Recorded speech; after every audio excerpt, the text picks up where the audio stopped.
Hi everyone, Tony from Mac the Movies here. And now that Kraven is out, it's time to talk about the Sony Marvel universe of superheroes. I think that was the official name. Was it? Yes, but we're just going to call it the Sony Spider-Man spin-off universe. And today we're going to find out what is the worst Sony Spider-Man spin-off. Today on Hack the Movies.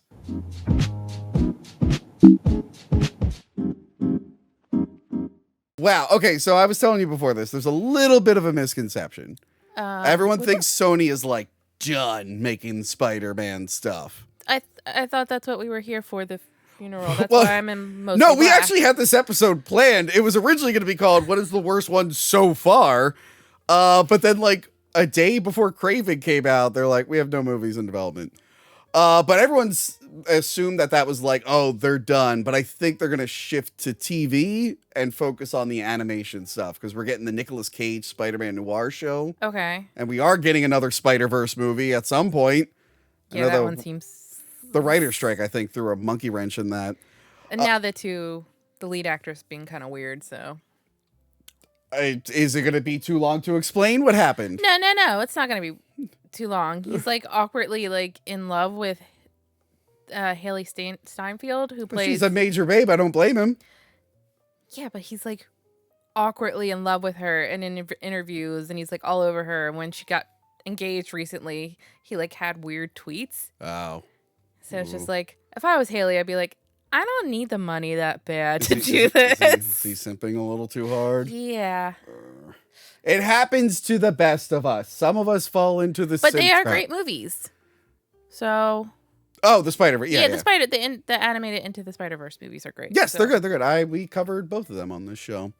I did the first one as like a full episode, and then we covered the second one in one of the monthly wrap-ups, which is clipped on the second channel. Yeah, I'm excited to see that, and I'm excited to see a Nicolas Cage. I don't even give a shit that it's Spider-Man. I'm like, that's fun. Nicolas Cage is a superhero. I've seen Kick-Ass and both Ghost Rider movies. It's a win every time.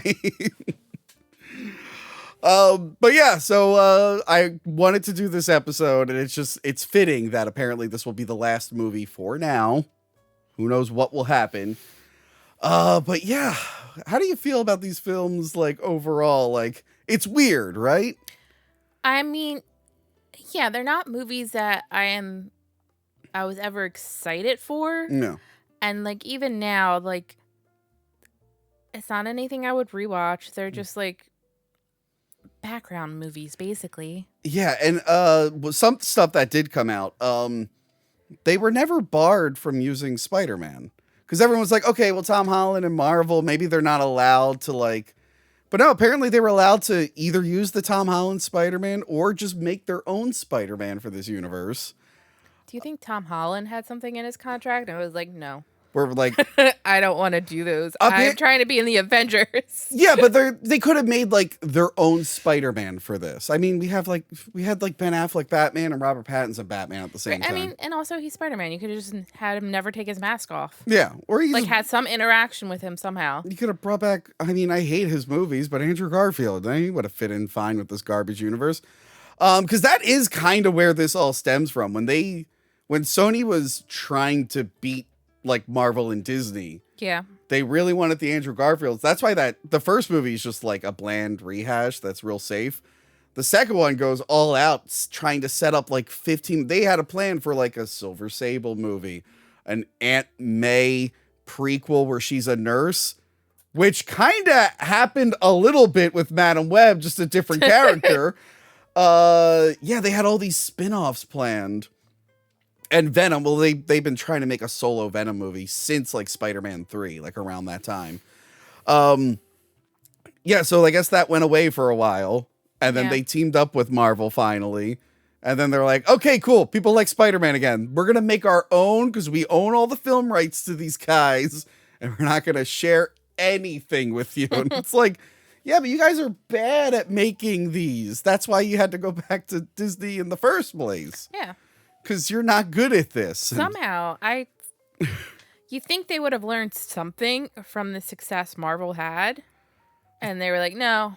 Well, it's like DC did the same thing, where they're like, They're like, the Dark Knight trilogy did really, really well because it was dark. Let's make Superman dark. And I'm like, that was a small part. It was also like well written and like there was a lot that went into making that series good. They're like, yeah, Superman's And also, Batman is just a dark character. Yeah. His universe is much darker than their other ones. Like, now we've weeded out the Snyder fans. So yeah, a lot of studios were making bad decisions. Now today, Disney and Marvel, it's their turn to make bad decisions. yeah, it's great. They're not really knocking it out of the park as much lately. They'll get lucky with a Deadpool, I guess, and a Guardians of the Galaxy. Well, yeah, Deadpool Wolverine was like their big comeback a little bit. Yeah, and then they go Eternals, a team no one really knows. Let's make that a 2.5-hour movie. I was like, what? Why? What? Well, they're trying to do more space stuff. I'm just saying, it didn't have to be that long. The Marvels. Still haven't seen it. I don't know what's going on. Oh, you haven't? No. Did you like The Marvels? No. Really? No. Well, I mean, yeah, I wasn't crazy about it. And I'm sitting here trying to remember how they even all switched powers in the first place.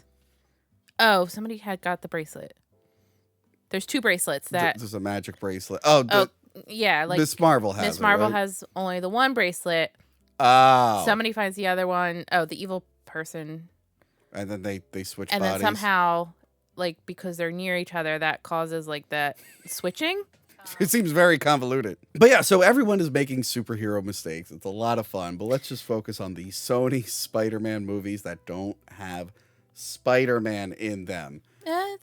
There's a brief Kind cameo. of. Yes. And first up is Venom.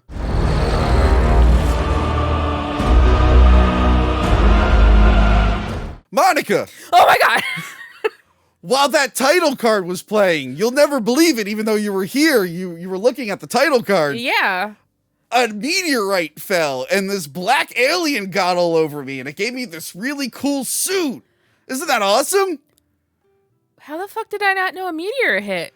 You're just not, you don't pay attention sometimes. It's I really don't. frustrating. You don't listen.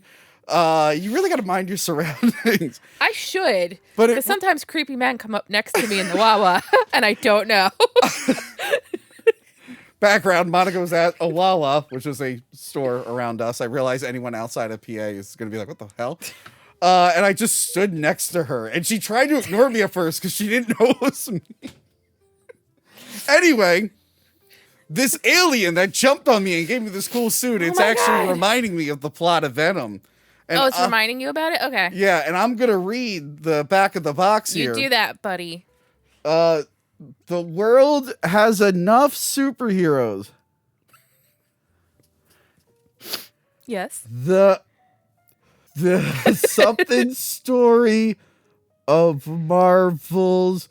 You know, when it comes to like nerd culture, I feel like women don't really have a voice. How about you read this? Because I'm very progressive. Yeah. Got it. And not okay. because I can't see out of this mask.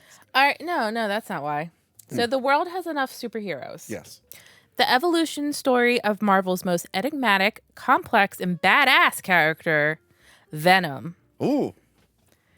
Eddie Brock, played by Tom Hardy, is a broken man after he loses everything, including his job and fiancé. Just when his life is at its lowest, he becomes host to an alien symbiote, which results in extraordinary superpowers, transforming him into Venom. Will these powers be enough for this new lethal protector to defeat great evil forces, especially against the far stronger and more weaponized symbiote rival, Riot? And that's it. Oh, that's it? Yeah. The way you ended that last sentence, it felt like there was more to say. No, that's all it says. It ended with a question mark. That's sorry. Okay. So how do you feel about the character of Venom? I feel like I said my piece in the Spider-Man 3 episode, but just the character in general. How do you feel about him? Growing up with like comics and the cartoons, and I think even in the other Spider-Man movies, Venom was much more of an evil character. Yeah. So I did have fun with this Venom where he ended up being kind of like a goofy, like alien character. Like he's this big, just like a bro. Yeah. Okay. I'm glad you said that because like most kids in the 90s, because he was like a newer character. Todd McFarlane, I think, created or co-created him. So I liked Venom as a kid because, one, he kind of just looked like Spawn, and I liked Spawn. Okay, yeah. I liked him as a kid all throughout the 90s, but I feel like when I got to high school, like, I kind of got over Venom. He got a little overrated. Maybe that was me being a contrarian asshole, but I'm just like, all right. What, outside of that, like, initial story with him and Spider-Man, I just don't find him too interesting. And I didn't like what he did with Spider-Man villains, where like they all used to be really cool, and then it was like, I'm a green Venom. Watch out, Spider-Man, it's a purple Venom. Oh no, it's a yellow lady Venom. It's the colors of the rainbow Venom. Yeah, it was like, oh wow, look, there's another color Venom. Also, I like that you say symbiote. I say symbiote, and in these movies, people are using both versions Honestly, of the word. I wasn't sure. Jenny Slate definitely says symbiote, but people do say symbiote. It depends. Either version's fine, I think. But it was funny. So I went into this movie being like, I don't really care. Is it tied to the MCU? I'm like, maybe I'll see it just to see if there's a connection. I like Tom Hardy, my co-star, The Dark Knight Rises. Oh, We were in that scene together. Yeah, you were in that football scene. Yeah, usually when I say my co-star, it's always an actor who wasn't in the scene with me, but Tom Hardy actually was in the scene with me. And I think we did good work together. I think if I was in these, we could have... He would recognize you. Yes, and we could have, like, recreated that chemistry we had on set. Yeah. But I had to support my boy, Tom. I'm like, let's do this. I didn't like the previews for it, because it's like, all right, dark, edgy. I'm like, I get that is like Venom a little bit, but I'm getting kind of tired of it, because so many people are doing, like, the dark, edgy thing poorly. Yeah. I walked into the movie, I saw it with Tom and Frank, and I actually ended up enjoying it more than I thought I would. Because I like the angle they went where he's just like a bro and it's a buddy comedy, which I did not realize they were going to do. I know a lot of Venom fans hate it, and I understand. It's one of those, this is an example of a movie that I like, but I won't necessarily defend. If someone says they don't like it, I'm like, yep, I can see why you wouldn't like it. I mean, yeah, that's perfectly fine. I know it's not... In the list of superhero movies, obviously Venom's not going to be towards the top. But, like, I still think it's a pretty good, fun movie. No. And Venom makes me chuckle sometimes with, like, the stupid things he does, and that he loves chickens.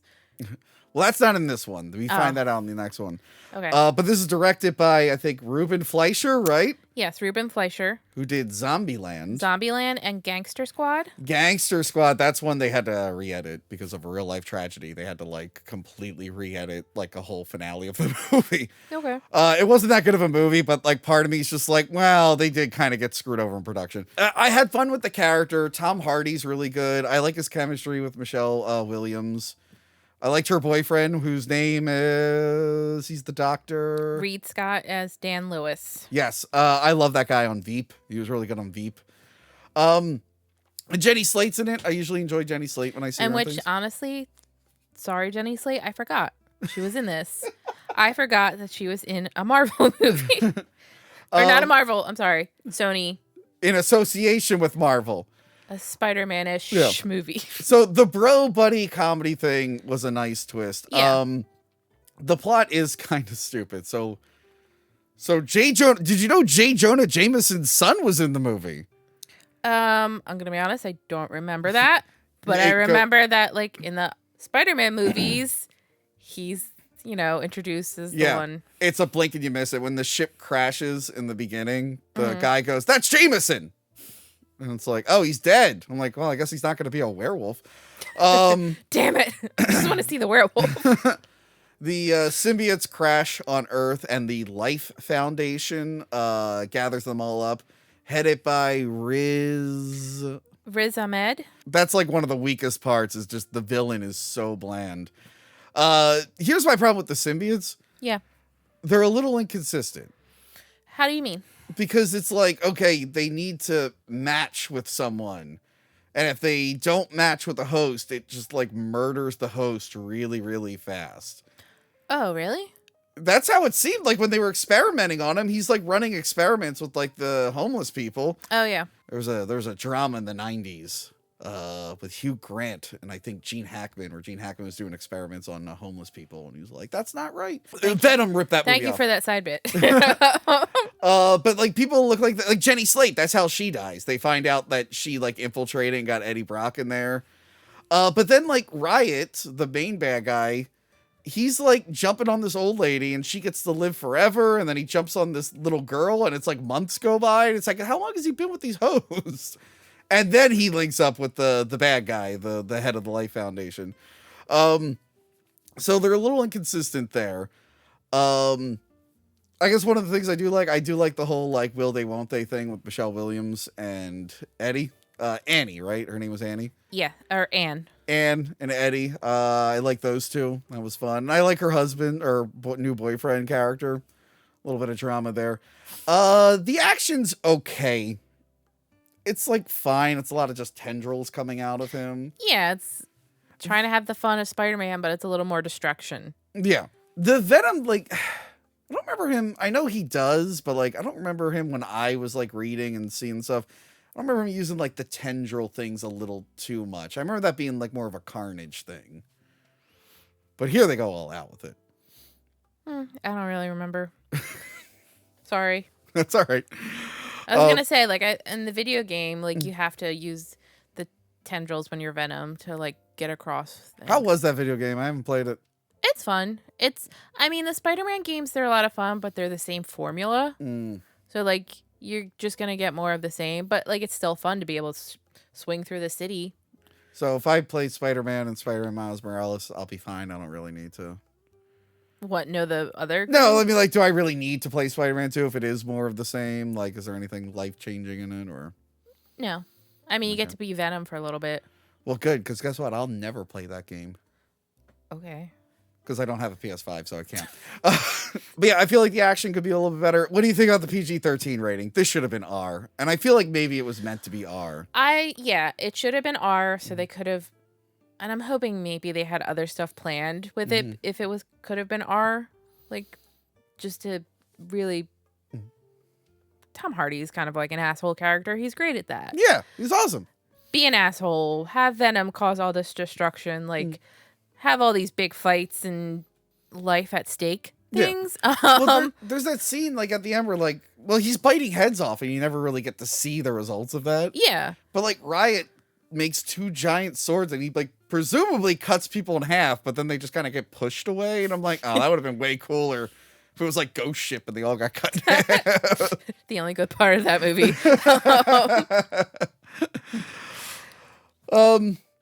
Yeah, but I'm sure they're afraid to make an R-rated movie and hoping that they could get, like, they're like, nobody's gonna our parents are gonna get mad if Spider-Man is part of an R-rated movie. Yeah, Spider-Man movies do so well. Kids love them. They know who Venom is, so it's like, hey, this will be like more for the adults and the older teens, but you can still take your kid to it, I think. Because the kid's gonna want to see it. Yeah, because it's Venom. You gotta see it. Venom's in it. I do like when he goes on to the little dog. There's a Venom dog. That's a big thing in these movies. Yeah, like him and animals. He goes on to Anne at one point, and she looks like that comic She-Venom. Yeah. She looks like spot on. I will say Venom does look pretty good. The CGI could be hit or miss here or there.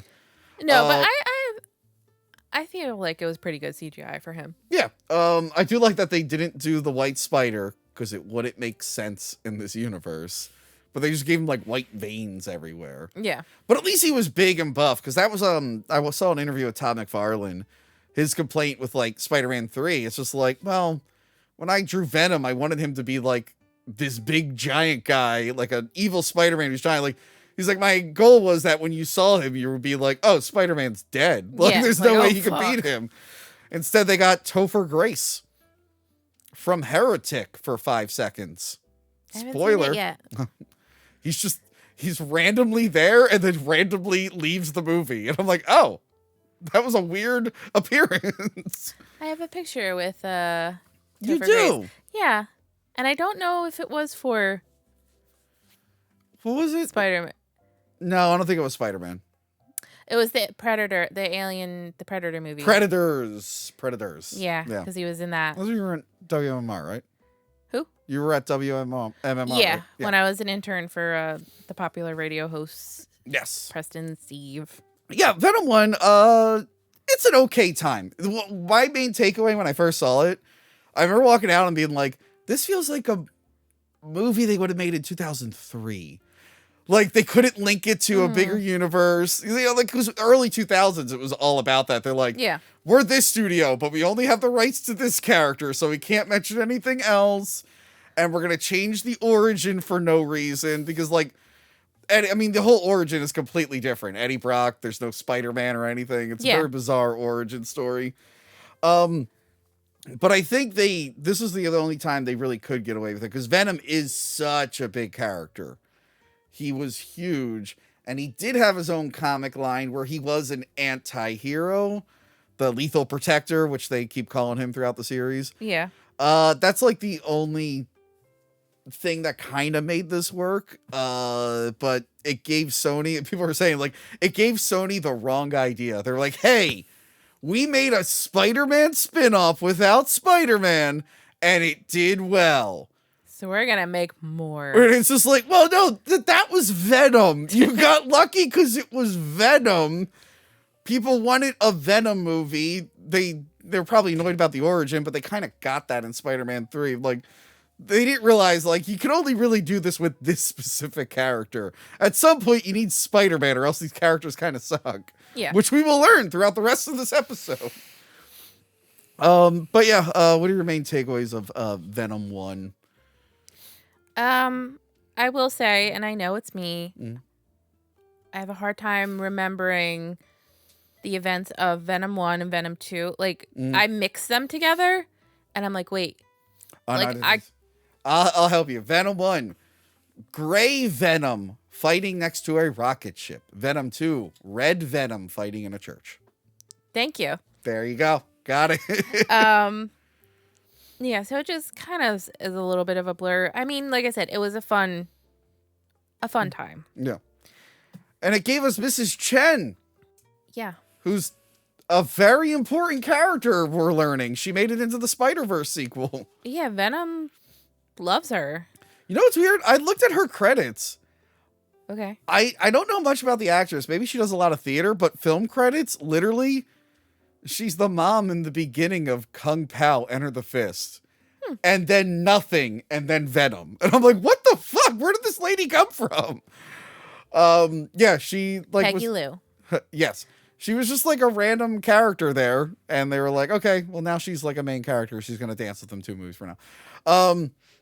But yeah, I had a fun time with it. Later. I've watched it like a few times. But really when it's not like Eddie and Venom bickering, I'm kind of just like, whatever. Like the action is okay-ish, except for the end where it's like basically a cartoon next to the rocket ship. I will say, hold on, do you have that first one there? Yeah, sorry. My good friend Yoshi Vu worked on this movie, and he signed my copy.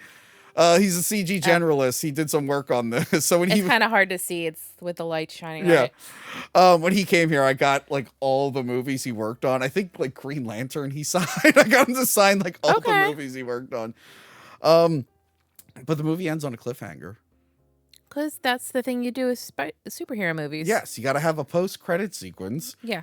And we got... Or 5 of them, you know. Yeah. We got Woody Harrelson as Cletus Cassidy, a.k.a. Carnage, with comic-accurate hair that they quickly learned was a bad idea. Some things just work in the comics better than real life. Yes, you gotta try. Yeah. You gotta try. People get annoyed when something doesn't look exactly like the comics on screen. It's like, yeah, but sometimes it doesn't translate to... Don't get me wrong, there are movies where they just didn't even make an attempt, and it's annoying. It's like, can you at least attempt? And then we'll see if it was bad or not. Yeah. But yeah, it ends there, and then it also gives us a scene from Into the Spider-Verse. That was like the weirdest part. I'm like, this has nothing to do with Venom at all. But yeah, Venom 1, mediocre. It feels like this could have came out during like Fantastic Four or Daredevil. True. And it would have blended in perfectly. It's that kind of movie. But yet it still kicked off a whole Sony universe. Yep. Well, I shouldn't say it kicked off a whole universe. Obviously, Spider-Man. Yeah, obviously Spider-Man kicked off their universe. It tried to kick off more of like the darker universe. They're definitely trying to make their own Insidious 6. That's what it's called in the cartoon. Sinister 6 is what it's called in the comics. Insidious. That's what they called it in the cartoon. They called it the Insidious 6. I don't remember why. But yeah, then a few years later, we would get Venom, Let There Be Carnage.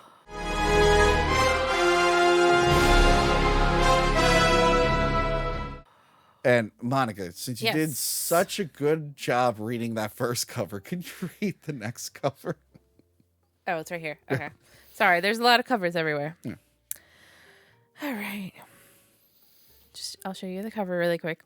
Tom Hardy returns as the lethal protector Venom, one of Marvel's greatest and most complex characters.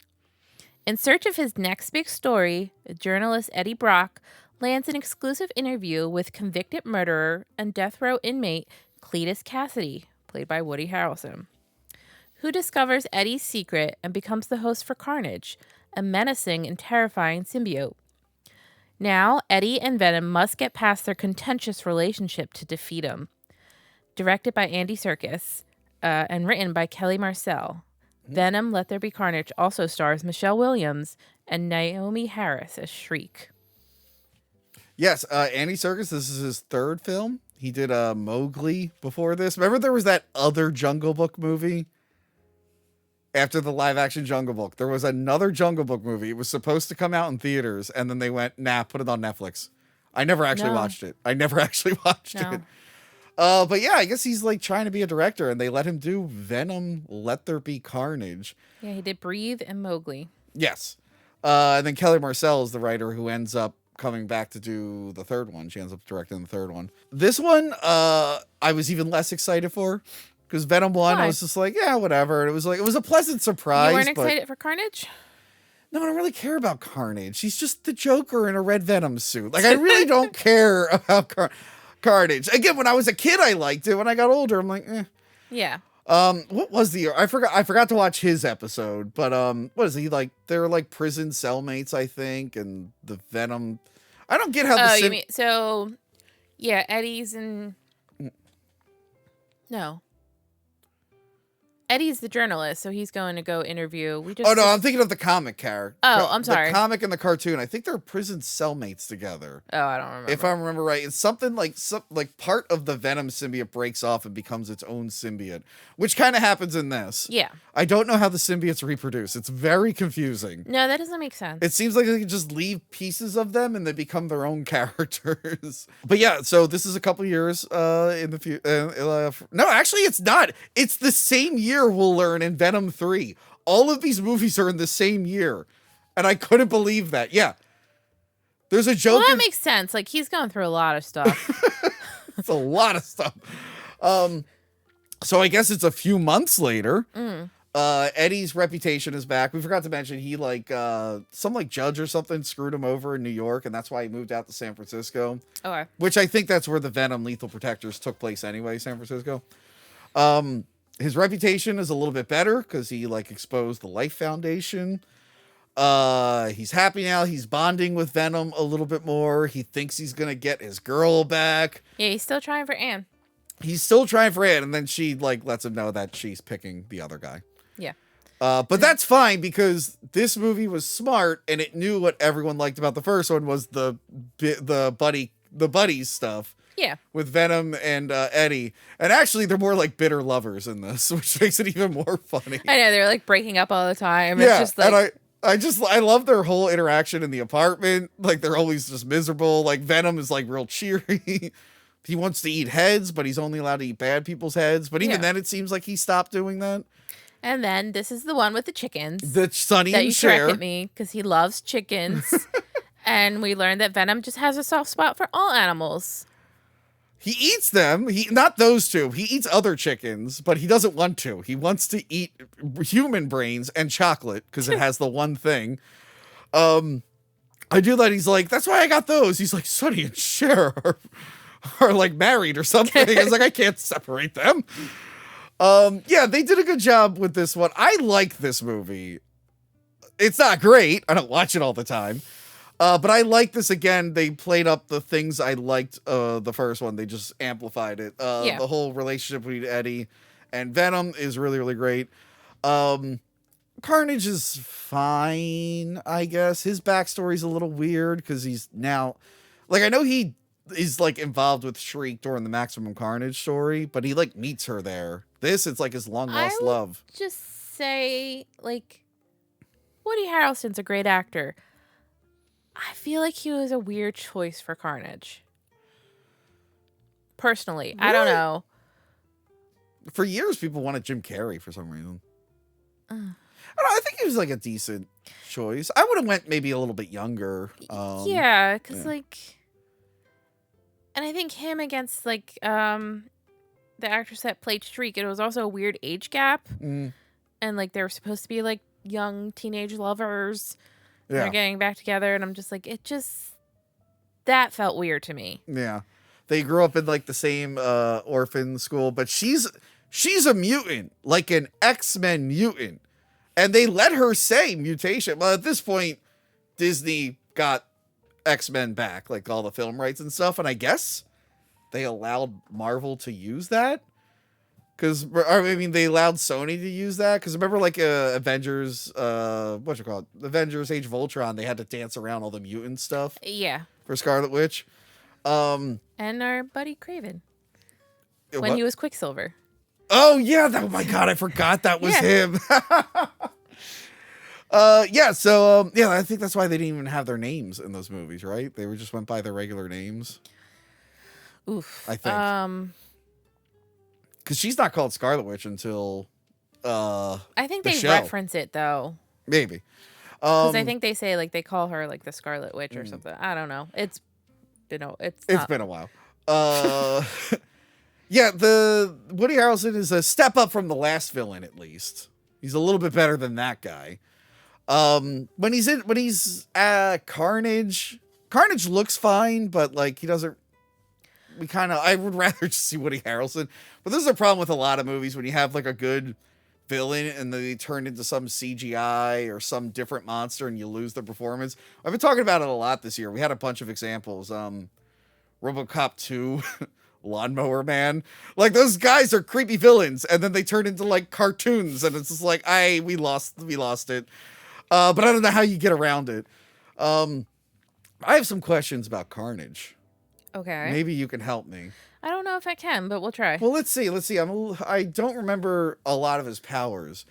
Did he have tornado powers in the comic? Because he turns into a tornado at one point during this movie. Part of me wants to say yes. Okay.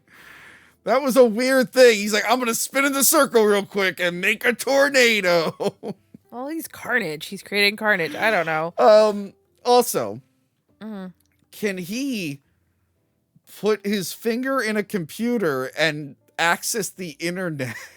That I don't think so. That was like, I was watching that. I'm like, I feel like this is a stretch. He can put his Carnage in the internet and make a Carnage view screen of them. Like, what the fuck? And I feel like he could have done so much more with those powers. He could have done a lot more. Well, the weird part is they kind of like forgot because in the first one, Venom bonds with Eddie. He's just like, I know everything about you. And then in Let There Be Carnage, he's like, I'll show you where Venom is. But first, you got to take me to the girl. And Carnage is like, okay. And it's like, can't you just read his mind? You're in his brain. Just read his mind and be like, nope, we're going here. Sorry. Maybe they just didn't have a strong enough connection. Possibly. Well, no, they don't. They call it out later in the movie that they're not very symbiotic. Yeah, they're not. Because they don't mesh. Mentally insane and a violent killer, and like Carnage is technically a baby. He's only like a few days old, so he's just all angsty and wants to eat his dad.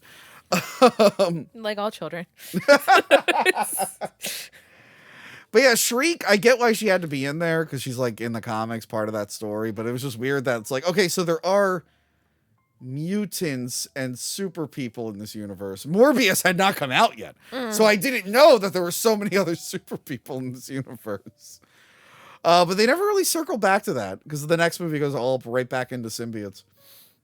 And then who's the cop who's following them? Stephen Graham as Patrick Mulligan? Yes, that's it. That's it. Okay, you don't have it listed as cop. Sorry. He's like a detective that's trying to figure out. He's like trying to hunt Cassidy. He's responsible for Shriek losing her eye because he like shot her when he was like a prison guard or something. Yeah, and that's how he also lost some of his hearing. Yes. So they're setting up some characters for later. Carnage's plan. So they have this plan. It's like Carnage wants to kill Venom. I don't know why. He just wants to kill Venom. He wants to kill his dad, I guess. And the reason he got him, like, Cletus was making fun of Tom Hardy, or he's making fun of Eddie, saying that, like, Eddie killed his mom in birth, and, like, that makes Eddie snaps, and he throws the venom at him, and then a piece of the venom mixes with Cletus's blood. And there's Carnage. I don't remember it being like that in the book, but it's been a very long time. Maybe that is how it went down. We just gotta figure it out. Yeah, so Carnage wants to kill Venom. Cletus wants to kill Eddie Brock. And Shriek wants to kill Madigan. And they want to get married at the same time. That's like their big thing. You know what? Very ambitious of them. Yes. You know, they've lost all this time to being locked up. So good on them for being like, you know what? We have these goals. Let's just knock them out. And then we can go on our honeymoon and have fun. I like that they're super in love, but like Carnage, the symbiote, doesn't like her because her power is his weakness, the sonic, because they're weak to fire and sound. So he like, there's that moment where she screams and he's like, I will eat her face if she does that again. Shut her up. Woody Harrelson didn't want to do the voice of Venom. He wanted Andy Serkis to voice him, and Andy's like, no, you should do it. Although I don't know why it's so, like, I didn't realize Tom Hardy was the voice of Venom. It's so overly modulated. It's like, it could be anybody. Know. Yeah. But yeah, I had fun with those two. Again, better than the last two. Can I talk about the best moment, the best sequence in this film that sold the movie for me? When Eddie and Venom break up and Venom leaves. And he's just jumping to random people. He jumps to the one guy and breaks Eddie's bike. And then jumps on a random girl who's like bicycling nearby. He goes to the underground like party. Oh, and he has the rave. He goes to the rave. But like, so he is an alien that broke up with his host, Eddie. Yeah. And he's trying to explain that, but everyone there is like, oh, that's a gay guy. That's a foreign gay guy in a costume. And I love they put all the neon around him, or the glow-in-the-dark stuff. And I love he does the speech. He's like, we have to be nice to aliens. Stop this cruel treatment of aliens. It is wrong. And Eddie is one, and it just cuts to like foreign people and like Hispanic people and the gay people, and they just think he's doing the super progressively, but he's being 100% literal. It's like, we have to be good, and Eddie is wrong. It was my favorite moment in the film. Like, oh, that's fucking hilarious. How can anyone not like that? I know. That's what I'm saying. I love him because he's like just that kind of bro himbo thing of just like. They are like two catty gay guys, which really made me laugh. Which I get. The guys like me who grew up with Venom in like school, he's like, yeah, he's a badass. They probably don't want to see Venom treated as a catty gay guy. I understand. That's probably not what you want. But it's me who doesn't really care that much. I'm like, this is hilarious. I love this. So much I'll watch fun. 15 movies of this. Or so I thought until I saw Venom 3. But yeah, it ends at the church. Big CGI battle. I love, apparently, red ones are the scariest ones. I love when like Venom comes in and like Carnage turns into Carnage. He's like, "Oh shit, it's a red one," and he's like, "Oh no, we gotta leave. Your girlfriend's dead." He's like, "What the fuck are you doing?" Look, Eddie, there are colors, and we must obey the colors. I'm just like, it's a red, and he's like, "We're going to die." But there's also a really funny joke where he's like, I'm going to kill you, father. And the priest is next to him. He goes, oh, God. He's like, no, not you, father. You, father. I meant my actual one. Yeah. Sorry. And again, I really enjoy this movie. I have fun with it. But I will also admit it's a schlocky, stupid piece of shit. Yeah. Like, it's fine, though. It's not, it didn't have dull moments like the first one did. I'm constantly entertained because if something cool or funny is not happening, something very stupid is happening. Yeah. And it's entertaining. I don't know. Do you like this one as much as I do? Yeah. I mean, I just love the Venom Eddie moments. Yeah. Like I said, I'm not crazy about Woody Harrelson and Carnage. I could do without them. And like the same thing, I was like, it'd be kind of fun to have like a different villain Yeah. besides like, oh, we're just gonna duplicate Venom for this. But I would have liked it more if like Carnage went on like a rampage and like had all of San Francisco like on fire and shit, but he really just goes to the cathedral and they work in one little spider reference. He's like writing a note because he's on death row. Cletus is so bad that the governor reinstated the death penalty.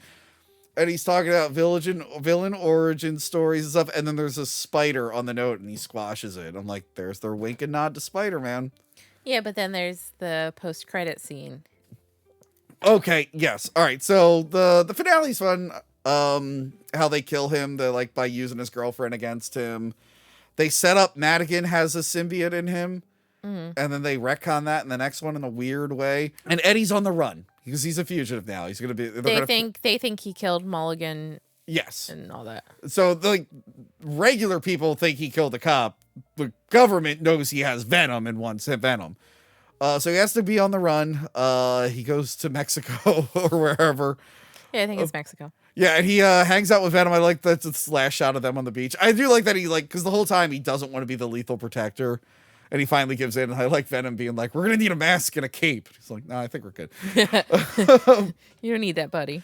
But then it ends it with that teaser where Venom gets sent to the Marvel Cinematic Universe and he sees Spider-Man on TV. It's when they think Spider-Man killed Mysterio. So he's like, oh, that's a bad guy. Yeah. I'm going to kill that guy. And then it led to nothing. It didn't. I mean, to be fair, I think it's probably because the other movies that followed, and then they're just like, ooh. well, No Way Home. What did you think of No Way Home? You liked it? I like No Way Home. I definitely think it was a little long. It's messy too. Yeah. The setup is a little messy because it's like everyone who knows Spider-Man. It's like, yeah, but some of these characters didn't know Peter Parker was Spider-Man. They interacted with Peter Parker and Spider-Man, but they didn't know. So it was a little confusing. Yeah, so Venom being there really doesn't make sense because it's like he doesn't. I don't even know if he know at that point we didn't even know there was a Peter Parker.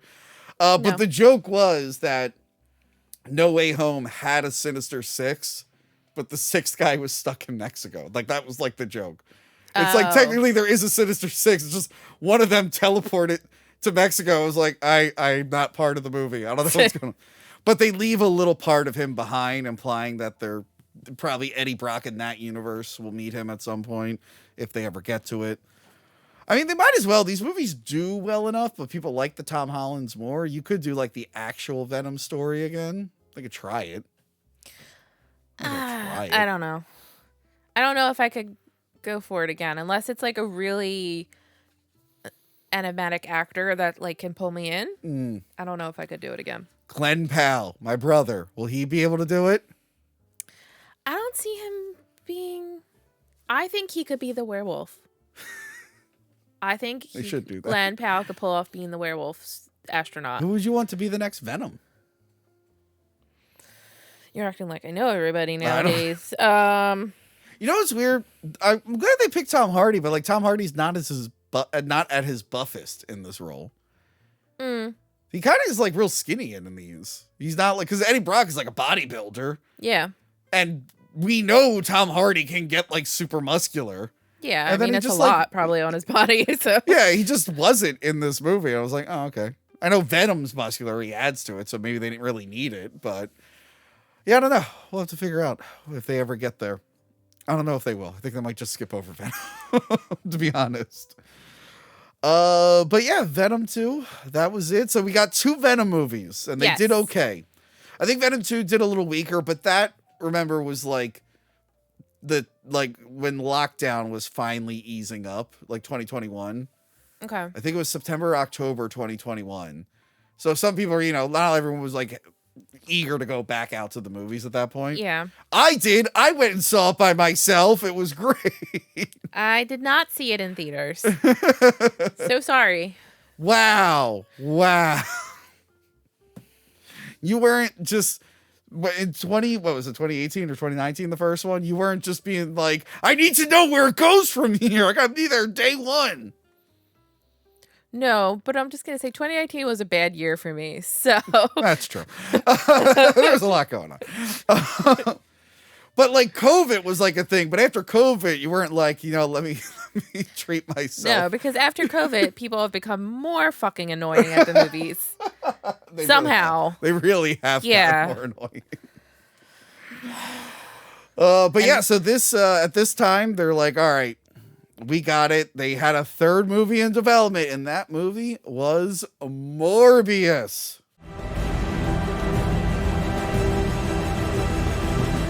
Monica, good news.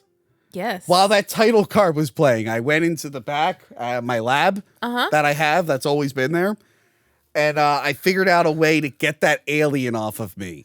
I didn't know you were that smart. I'm very smart. Actually, that was really rude. I'm going to continue to tell my story and pretend you didn't make a really rude comment. So as I was using science to get rid of the alien, Yeah. I checked on my bat potion that I've been working on Oh my God, to really? cure my crippling blood disease that you knew that I had, that I've had since birth. Yeah, that we have fundraisers every year for you. Yes, bad news. The bat thing made me into a vampire. But You sparkle? No. Oh. I'm a good vampire, though. I only drink artificial blood, so you don't have to worry about me going after you. Okay, that's cool. This sounds like the plot of Morbius. You know what it does? Hey, you know what you did? I'm going to give you a break with reading. I'm going to read this one. Oh, thank goodness. Because I want to give you a break, and not because I can actually see now. Can you? Yes. I still have the indents on my face. Yeah, from you that. do. I mean, I really hope that alien doesn't come back after we review this movie. Oh, man. All right.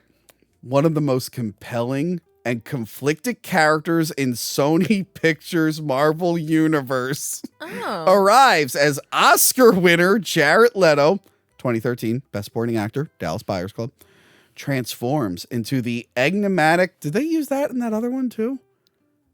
Enigmatic. Do you mean like in... Yeah, did they use that in one of those?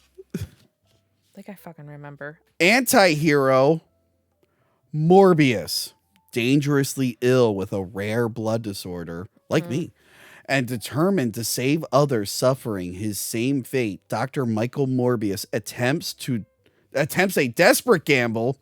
While at first it seems to be a radical success, a darkness inside him is unleashed. Ooh. Will good override evil? Or will Morbius succumb to his murderous new urges? So I have a full review of this movie. I saw this with Crystal. Okay. We went to the theater to see this one, and we gave it its own review. And how did you two feel about this movie? We didn't like it. So I guess go back and watch, if you want like a whole breakdown of this film, go back and watch that episode. But I was watching it again. Yeah. When you came here, I had it on. I still don't like it. Okay, so when it comes to Morbius, Yes. I might have read some comics, but most of my knowledge comes from the old cartoon, the 90s cartoon, where he wasn't allowed to drink blood. They made him like an energy vampire who like sucked your energy through his hands. This was on Fox Kids. Yeah. Speaking of which, thank you, Ren on the Shave, for sending us these Spider-Man the cartoon animated series. We have the Morbius figure there. He was part of remember season 2 was like one running story where like Spider-Man was turning into a spider person. I know he was already Spider Person, but like the mutant spider one. Okay. Morbius played into that whole plot line. And so he was like a character who was popping up during that whole thing. He fought Blade in that. That was when they redid Blade's origin, and that origin was what they used for the movie. Speaking of, this wouldn't have been the first Morbius movie. Oh, we were supposed to have another one? The very end of the first Blade film. Yes. If you rewatch it, his last conversation with the main girl kind of ends awkwardly.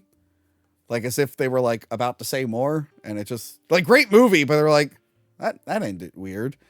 he was gonna look off camera, and they were gonna notice that there was a man on a rooftop with his head bandaged up, implying it was another vampire, and he's wearing like a coat, and the implication was that that was Morbius. Checking in. Yes, and if I remember right, go back and check out the Blade episodes. I think New Line, whoever produced that, they realized they're like, oh, we actually aren't allowed to use that character. So they're like, let's just cut that ending out. Remember, they actually also reshot the whole ending of that movie. Blood tornado. Blade was going to fight a blood tornado. The bad guy. Remember I was saying how like the bad guys in these movies, they turn into something and make it worse? We almost got that in Blade. He was going to turn. I would have been interested to see that. They never finished the effects, so you can look it up on the DVD, and the effect is unfinished, and it's real awkward. It's like Steven Dorff? It's him like blue screened, poorly compiled, because they were going to make him all bloody, but instead he's just floating on a... It's like a genie. And Blade was going to break the vial, and it was going to spin into the blood tornado and kill him. And luckily someone went, that sucks. Just have him fight him with the sword and hit him with the thing. We got swords. Just use them. Just, you know, everyone likes the swords. They don't care about a blood tornado. So that would have been Morbius's first film. I don't really know a lot about Morbius. I don't care about it. Here's the thing. I'm sure all of these characters have been an anti-hero at some point. But other than Venom, I think they're all just villains. Like, I'm sure Morbius has been an anti-hero, but he's mostly a villain, right? Gonna be honest, I can't. He's not one of your favorite Spider-Man characters? I don't. I feel like he's one of those that, like, I would be lying to you right now if I was just like, this is his whole backstory. This is what he's about. I feel like he's one of those characters that, like, starts off, like, I think he started off as a Spider-Man thing, and then they're like, we're going to put you with Blade. You fit in over there more. Kind of like Wolverine was a Hulk character. And like, you know what, let's take you and put you in the X-Men. Yeah, so this film, how did you feel about this one? So I did not see this in theaters. What? You couldn't rush to the theater? No, did not happen. I didn't even go to see it in theaters when it came back out for another rerun. I can't believe they fell for that. Yeah, they got real excited about that. But when we filmed the review, like, those memes were kind of starting, but they didn't blow up until after we shot the review. So I kind of wish we would have been in on the memes, but we were too early. So yeah, I just watched it when it came on some streaming service. I don't remember. I think they shot it on Netflix pretty quick. Yeah. And you were like, they got it right. That's the Morbius. I was like, this movie is amazing. Just give it to me all the time. It's Morbid time. Morbid time. I fucking love vampires and bats.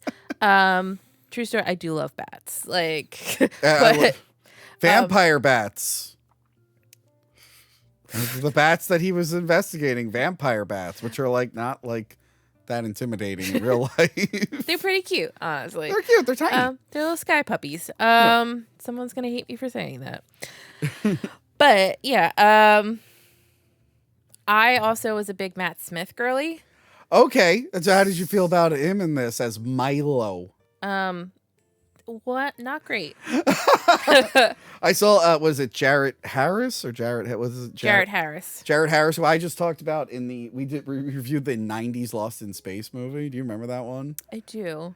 So he's Will Robinson when they go to like the future. Oh, but okay. he like couldn't shake the accent that he had. So I didn't realize it until I rewatched it and looked at the thing. He's completely dubbed in that movie because he just couldn't do the American accent. I mean, to be fair, we were kids and we wouldn't have noticed. I think someone asked him recently, like, "Hey, why'd you do Morbius?" He's like, "I got a mortgage to pay."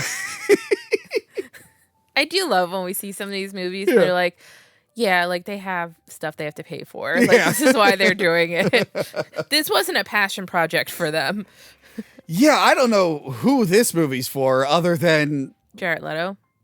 Was he like a driving force behind this, or? I don't know, but he was like a driving force behind like the Morbin time, and like he was like, yeah, people fucking love this movie. Like, let's put it back in theaters again. He did read like the Morbin time stuff. And he was like trying to play into the joke, and it's just like, no, dude. Well, like, he was also trying to redeem himself for being the worst Joker. Yeah, like I feel like he's like, you know what? He's like, you know what? I got a bad reputation as the Joker. I think Morbius will turn this ship around. And it's like, it's so much worse. What did you do? So yeah, it's so stupid. It's like, yeah, he's got this crippling disease. He's the greatest scientist of all time, and he's gonna mix with bat DNA. Honestly, every scientist in the Spider-Man universe has some issue that drove them to become a scientist.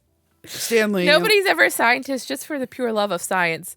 Yeah, Stan Lee and all them, they're great. They're great. Yeah. They kind of just did Jekyll and Hyde over and over again. Can we be honest? Like, it's fine. It was meant for kids in like the 60s. It didn't have to be thought provoking. But when you really go into it, it's like, I want my arm back. I'll use lizard DNA. Oh no. Like, my blood's bad. I'll use bat DNA. Oh no. What is this voice? Like no. or they fell into something. Oh no, I'm a Sandman now. And what do they do when they get that power? They go, well, I'm gonna rob stores and banks. I need to become more powerful, and I need all the other scientists to accept me. Like Sandman, he's like, I am basically a god. What am I gonna do? I'm gonna go get money. Yeah. Like, what the fuck? You don't need money. You're good. But yeah, I don't think Stan Lee even had anything really to do with Morbius, if I'm remembering correctly. Not sure. But yeah, so he does this experiment and it works, but it makes him a really CGI vampire. Okay, the Venom movies... Not the hot kind of vampire. Yeah, no. The Venom movies, there's hit or miss CGI there. Some of it looks a little dated. The Morbius, the CGI is garbage. He looks... They should have just did the prosthetic. I don't know why they did what they did. Yeah. It looks really bad. And I've seen digital, like, faces that, like shrunk. I'm having a hard time picking one. But I've seen it done well. Maybe it needs to be used sparingly. Like, you can't show it in slow motion constantly. But I feel like if they used the prosthetics and then mixed the CGI, it wouldn't have been as bad. Yeah. Well, like Red Skull. They do that with Red Skull. Oh, yeah. Yeah. Or like recently Fallout, the ghoul. Walter Goggins character. Yeah. I guess they just didn't want to have makeup on set. They had to shoot this thing really quick. It's bland. It is a very bland. This is like by the numbers superhero origin. And it has for somebody that like you don't really care about. Like, he's not a massive name in the comics. I'm sure there are Morbius fans. No, like there are gonna be, but it's not like Venom had that power behind his name. Like people knew who he was, and even if you didn't read comics, you probably knew who Venom was because of seeing him on covers or like cartoons or something. Like, he was very, very merchandised. Yeah. I mean, so was Morbius apparently, Yeah. but nowhere near the level of Venom. Like in school, when we talk about the Spider-Man cartoon, we're like, yeah, Hobgoblin, Green Goblin, that. And they're like, oh yeah, and I guess there was that vampire guy. Anyway, you move on to like the cool villains after that. Like, no one was really into Morbius. and Unless you're like a Blade guy. Was this around the time that like Universal Pictures was trying to launch their Dark Universe? No, that had already fell apart. Had it? That Okay. had already I was fell curious apart. if like maybe they were like trying to push into that a little bit. No. Maybe when they were developing it, maybe, but no, by the time they got around to shooting it, that was dead. Well, the Dark Universe is back. They saved the trademark for their theme park, and that's it. Yeah. So they had to. I love they're like, we got to do something with the trademark. I'm excited to see it. I'm excited too. It looks pretty cool. Yeah. I will say the actress, Major Babe. She was in Hitman this year. Adria Arjona? Yes, that girl needs to be in more things. What's his name? Tyrese is in this, right? Tyrese Gibson as Simon Stroud. Yes, and they make like one comment that he's like, your synthetic blood saved me. And then like there's just random shots where he'll have a cyborg arm, kind of, not like a full cyborg arm. And then like I remember when we did the review, Jess, when she was editing, she like put like a still frame up and she made a note. She's like, what the hell's up with that guy's arm? Because it was just like so randomly just there. And it's like, what was the point of that? So you liked Matt Smith, but he didn't do it for you in this, right? I mean, granted, the dance. The was dance something. is very famous with the song, which I've now learned since our review. It's saying excess, but it still sounds like the song is saying have sex, have sex. or quick my spend to spend. Have sex, excel. So yeah, he's more of the evil vampire. Yeah. So Venom 1. Who's the bad guy? Gray Venom. Venom 2. Who's the bad guy? Red Venom. Morbius. Who's the bad guy? Short hair Morbius. It's like, oh my God, are all of these just going to be bad guy, just slightly different? Like, you can only do that so much. Yeah. Yeah, I hate the action scenes in this. With the sound wave effect, like the sound trail. It's cool sometimes, but then it's very distracting other times. And it just makes it hard to see. Do you remember how Milo dies? Honestly, no. How could you forget this wonderful scene? You love bats so much. They're in the subway. Mm-hmm. And somehow Morbius can communicate with bats. And wouldn't you know it, in the subway of New York, there's just millions and millions and millions of bats. Yeah, it's dark and, damp down there. They're just always, you'd think you'd see them flying around at night more, but there's just so like an unnatural amount of bats in there. He summons all the bats and then he makes a ball of he makes the bats fly in a ball. And I don't know how I don't remember this. And he pushes like Kamehameha thing? Pretty much. He Kamehamehas it. And then he's flying, and I'm not really sure how he's flying. That really doesn't make sense with bat DNA. How does Morbius fly? Because bats have webbed hands that they flap. That's how they do it, but he doesn't have that. Don't his hands kind of get long and... Am I making this up? They're not webbed, no. He's just literally, he's riding the sound waves, which I guess is how they figured out. I don't know. It's so stupid. The bad guy sucks. Again, we're having trouble remembering it. And we literally just had it on. But here's my big problem with the film. Yeah. How they advertised it. Tell me more. Super misleading. Because this is after like No Way Home. Or was this before No Way Home? This is 2022. I think this was after. Yeah, it was after. But they were advertising it before No Way Home. Okay. So they added stuff to the trailer to make it seem like it was part of like a bigger thing that ended up not being the movie. They show Oscorp Tower, specifically the Andrew Garfield Oscorp Tower. Okay. Yeah. There's a scene where like Michael, when he escapes jail and he's like going through the alley, there's a painting of Spider-Man, but it's the Tobey Maguire Spider-Man, but specifically one of the wallpapers of the Tobey Maguire Spider-Man from the Spider-Man video game. And it says murderer on it. So implying that it takes place after Far From Home. That's not in the movie. That was in the trailer. Cut it out of the movie. Okay. They mentioned San Francisco in the movie, which hints to Venom. But there was a scene in the trailer where like he goes to scare a guy. He goes, "I am Venom," and he like turns into like uses his vampire face to kind of do but then he goes, "Oh, I'm kidding. I'm just Michael Morbius." I don't think that made it into the movie. I am Venom. I'm just kidding. It's Dr. Michael Morbius at your service. I am Venom.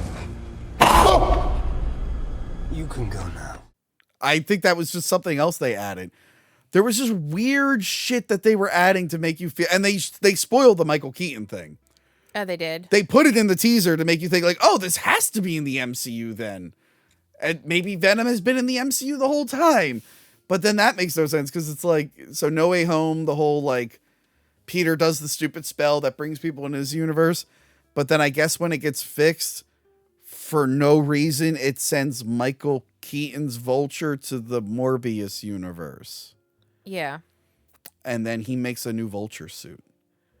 And then he meets up with Morbius and he's like, I think Spider-Man's involved. Do you want to be a bad guy with me? Oh, yeah. And Morbius, who's been a good guy this whole time, is like, sure. Wait, why? I don't get it. Why? I don't understand. And then apparently when it came out like on digital or whatever, they redubbed it to get rid of the Spider-Man mention. So it's like, well, what is that even, that scene? Hi, I'm a Vulture Man from another universe. Want to be buddies? And Morbius to be like, I'm a blood doctor. This is out of my field. You want to find like, I don't know, someone else. We can fly together. Do you want to fly? Oh, we can fly. If you have questions about flying, I mean, we could probably help each other out, but I'm a blood-sucking vampire man. I don't know about the multiverse, buddy. This like feels like Sony didn't know what they were doing. They had big ambitions. Yeah. I will say that. Yeah. And it just fell apart. It fell apart. And then they got tricked by the memes. They really thought I don't like people would watch it unironically. I know like corporate like fat cats are very out of touch. But at no point they were just like didn't see these and thought it was just a joke. Like they were like, no, the people want this. We're gonna re-release it. And it didn't work. I did love when they did the petition afterwards. They're like, oh, we were all busy that weekend. We swear we'll come and we'll be dressed up. We'll have our little bats with us. How bad do you think they felt when like all the Barbenheimer memes were coming out and then that actually ended up working? They were like, what the fuck? We got screwed by Minion or by Morbius. Oh, wait, because that was the other one they were trying to do, the Gentle Minions. It was a bunch of men were going to go to the Minions movie in suits. Oh, I remember that. The Gentle Minion. It was so weird. Oh, man. What a weird time. The Morbius memes. I just love some of them are pretty good. I like the picture where it's like it's Jeb Bush like that, but it's Morbius's head over him and it's like got the box office. It's like a and then like it ruined the joke because like Jared Leto was constantly trying to do like it's Morbin time, and didn't he do it for something else? Yeah, there was like they had a video of him like pretending to read a script, and he's like the script said it's Morbin time. Yeah, and he's just like winking at the camera and stuff, and it's just like Jared Leto, no, just stop. I think someone. Oh, please just go away. Someone said it to Matt Smith. It's Morbin time. He had no idea what they were talking about. I was like, "Is it Morbin time?" And he's like, "What?" he's so like not in on that. He's not. I've seen him in other interviews and like they try to bring up pop culture stuff and he's just like, I don't know. Are we ever gonna find out who he was in Star Wars? Are we ever gonna find that out? I just remembered he was in Star Wars? He was supposed to be in Rise of Skywalker. His scene got like completely cut. Oh. And no one knows to this day what the fuck he was supposed to be. And honestly, if you ask him, he probably won't. He probably won't remember. They asked, I think they asked Michael Keaton about the Morbius thing. He's like, oh, right. Yeah, I just went there, shot it. Like, I love when people were like devastated over Batgirl not being released. Oh, yeah. And they asked him, he's like, yeah, probably a good decision. He's like, I feel bad for those directors, but you know, like everyone's like, oh man, we're robbed of Michael Keaton Batman, even though they didn't see The Flash. We're robbed of Michael Keaton Batman. And then like they asked Michael Keaton, he's like, I don't really care. I got a lot of stuff to do. I mean, Brendan Fraser was in that movie, so he was excited for it. Still haven't seen The Whale. I haven't either. It is on something. It's on some streaming service. Yeah. Heard it was funny, but I didn't see it. I heard he falls, and I'm like, I want to see that. What the fuck? Okay. It's funny because he's in a fat suit. He's not a real fat guy. I'm going to watch that movie, and I'm never going to believe that he's a real fat guy. I'm going to think it's Brendan Fraser in a big fat suit. I'm going to go in thinking it's like a Eddie Murphy movie, like The Clumps. I'm going to feel like I'm watching The Clumps 3. What was The Clumps called? Nutty Professor. I forgot the movie had an actual title. You know what's hilarious? There was some movie I was watching on Amazon Prime, and it was completely different from like I think it was like a horror movie or something that I was watching. And then you know how sometimes it'll just auto start playing something after? Yeah. And it literally was like an Eddie Murphy movie. Like the beginning was like he's a baby and he gets left at the orphanage that the Chinese like restaurant owns an orphanage as well. Okay.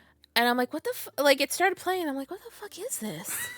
And then I realized it was like an Eddie Murphy movie. And I was like, why did Amazon Prime think this was the next thing I wanted to watch? Dude, there are some, like, I'll realize I'll fall asleep to, like, movies in the sleep timer. And, like, when I go on, like, Tubi, it'll, like, show what autoplayed. I'm like, what the fuck? Like, why did it pick that movie of all things? Yeah, I was like, it wasn't even close. I'm like, whatever. I'll wake up and, like, a different movie will be on. I'm like, what is going on? And then it stays in like my continue watching. Oh yeah, you have to like because you're never gonna not be lazy and like no one's gonna go and be like, let me remove it. It'll just be there forever. It takes too many steps to figure it out. I'm like, I didn't even want to watch this, and now it's stuck in my continue watching. There it is. It's just there forever. My favorite is when it's late at night and I put a movie on and I forgot like what movie I watched. And then, like, I turn, like, the app on. I'm like, oh, I watched The Killer Jack Frost again. I didn't realize I watched that. I'm like, for some reason, I've been watching that movie a lot. That's how bad Morbius is. We're now talking about. We're just talking about other stuff. Fat Suits and Eddie Murphy and Amazon Prime, Tubi. So yeah, I don't even remember what the girl's deal was. She was in love with him, and she was a fellow scientist. Yeah. Does she become a vampire lady at the end? I don't think so, but does she die? I feel like she dies. She gets into a coma in the beginning. I don't think she dies though.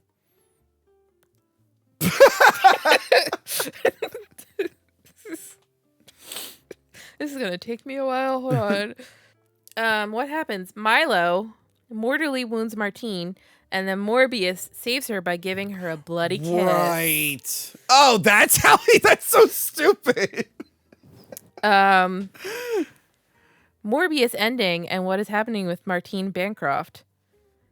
Dies in Morbius is resurrected by the Darkhold. What? That's what it says in this article. In like the comics? Well, the Darkhold was part of Scarlet Witch's whole storyline. In the comic? Why there was no Darkhold mentioned in Morbius though. It's not very good. It's not a very good movie. Do you have anything left to say about Morbius? Do you want to do the Milo dance?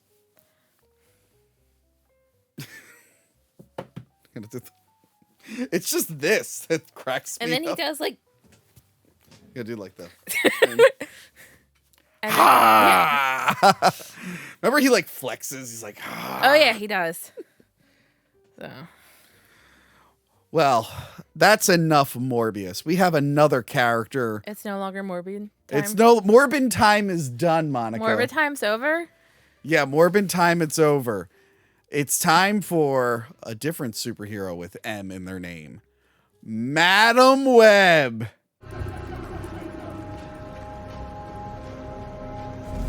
Well, Monica, I can't believe that while that title card was playing, you suddenly got clairvoyant powers and you knew that like something bad was going to happen to me.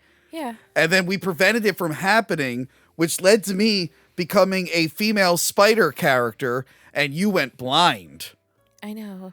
I can't believe all that happened in like I died 5 as well. And you died and came back to life. Yeah. That is crazy. We're going to talk about Madam Web now. Now, Monica, even though you're blind, I feel like your clairvoyant powers will be able to help you read the plot of Madam Web. Yeah, there you go. Gonna focus and see. Madam Web tells the standalone origin story of one of Marvel Publishing's most enigmatic heroines. This is where it What? They're all enigmatic. The suspense-driven thriller stars me, Dakota Johnson, as Cassandra Webb, a paramedic in Manhattan who may have clairvoyant abilities. I do. Oh, she may have it. I'm like, oh, I don't want to watch a movie where they might have a superpower. Forced to confront revelations about her past, she forges a relationship with 3 young women, one of them right next to me, destined for powerful futures, if they can all survive a deadly present. Yes. Who is... God, what's the bad guy's name in this? Hold on. Ezekiel Sims, right? Yes. Yeah. Okay. Madam Web. Uh-huh. Here's what I know about the character. Yeah. She's an elderly lady. And she like sits in a chair and like will hit up Peter Parker and go like, hey, Peter Parker, spider shenanigans are about, and you got to do this and you got to do that. I've learned since then that they have done newer versions of the character where she's a little bit younger, but this is like not a super well-known character. And the people who do know her are me, who go, isn't that like the old lady who like psychically talks to Spider-Man? Monica, real quick, before we go any further, let's have a nice refreshing Pepsi. Okay. Wait, where? Oh, there you go.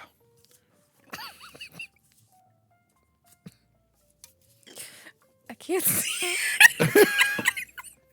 Oh, no. Your clairvoyant powers can't help you? I'll get it at some point during this review. Pepsi is very refreshing, though. We can all agree, right? Yes. Just for the taste. Oh wait, no, that's Diet Coke. Which was the Pepsi slogan? I don't know. Pepsi, yeah. So that's what I knew about the character. She's a psychic lady. And then I saw like the trailer for this. And I'm like, you know what? What an interesting idea.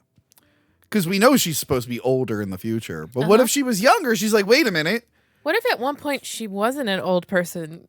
At one point in her life, she was normal age, I guess. But I was like, you know what? I'm kind of, I liked what the trailer was saying. I'm like, all right, she's meeting the girls who will one day be 3 different versions of Spider-Woman. Mm-hmm. Will they all have the same name? I think they all have like varying names. They're not all Spider. I think only Sydney Sweeney might be called Spider-Woman, I think. But there's a guy who knows the future, and it's like Terminator. He's trying to stop them from becoming Spider-Women. She's going to help them with her clairvoyant powers to make sure they become Spider-Women. Yeah. To counteract them. Like, you know, Girl power. that's a fun idea. A little Final Destination-y, a little Terminator-y. And then I saw the movie Alone on Valentine's Day. Aww. I was like, well, I'm alone, but Sydney Sweeney will be there for me.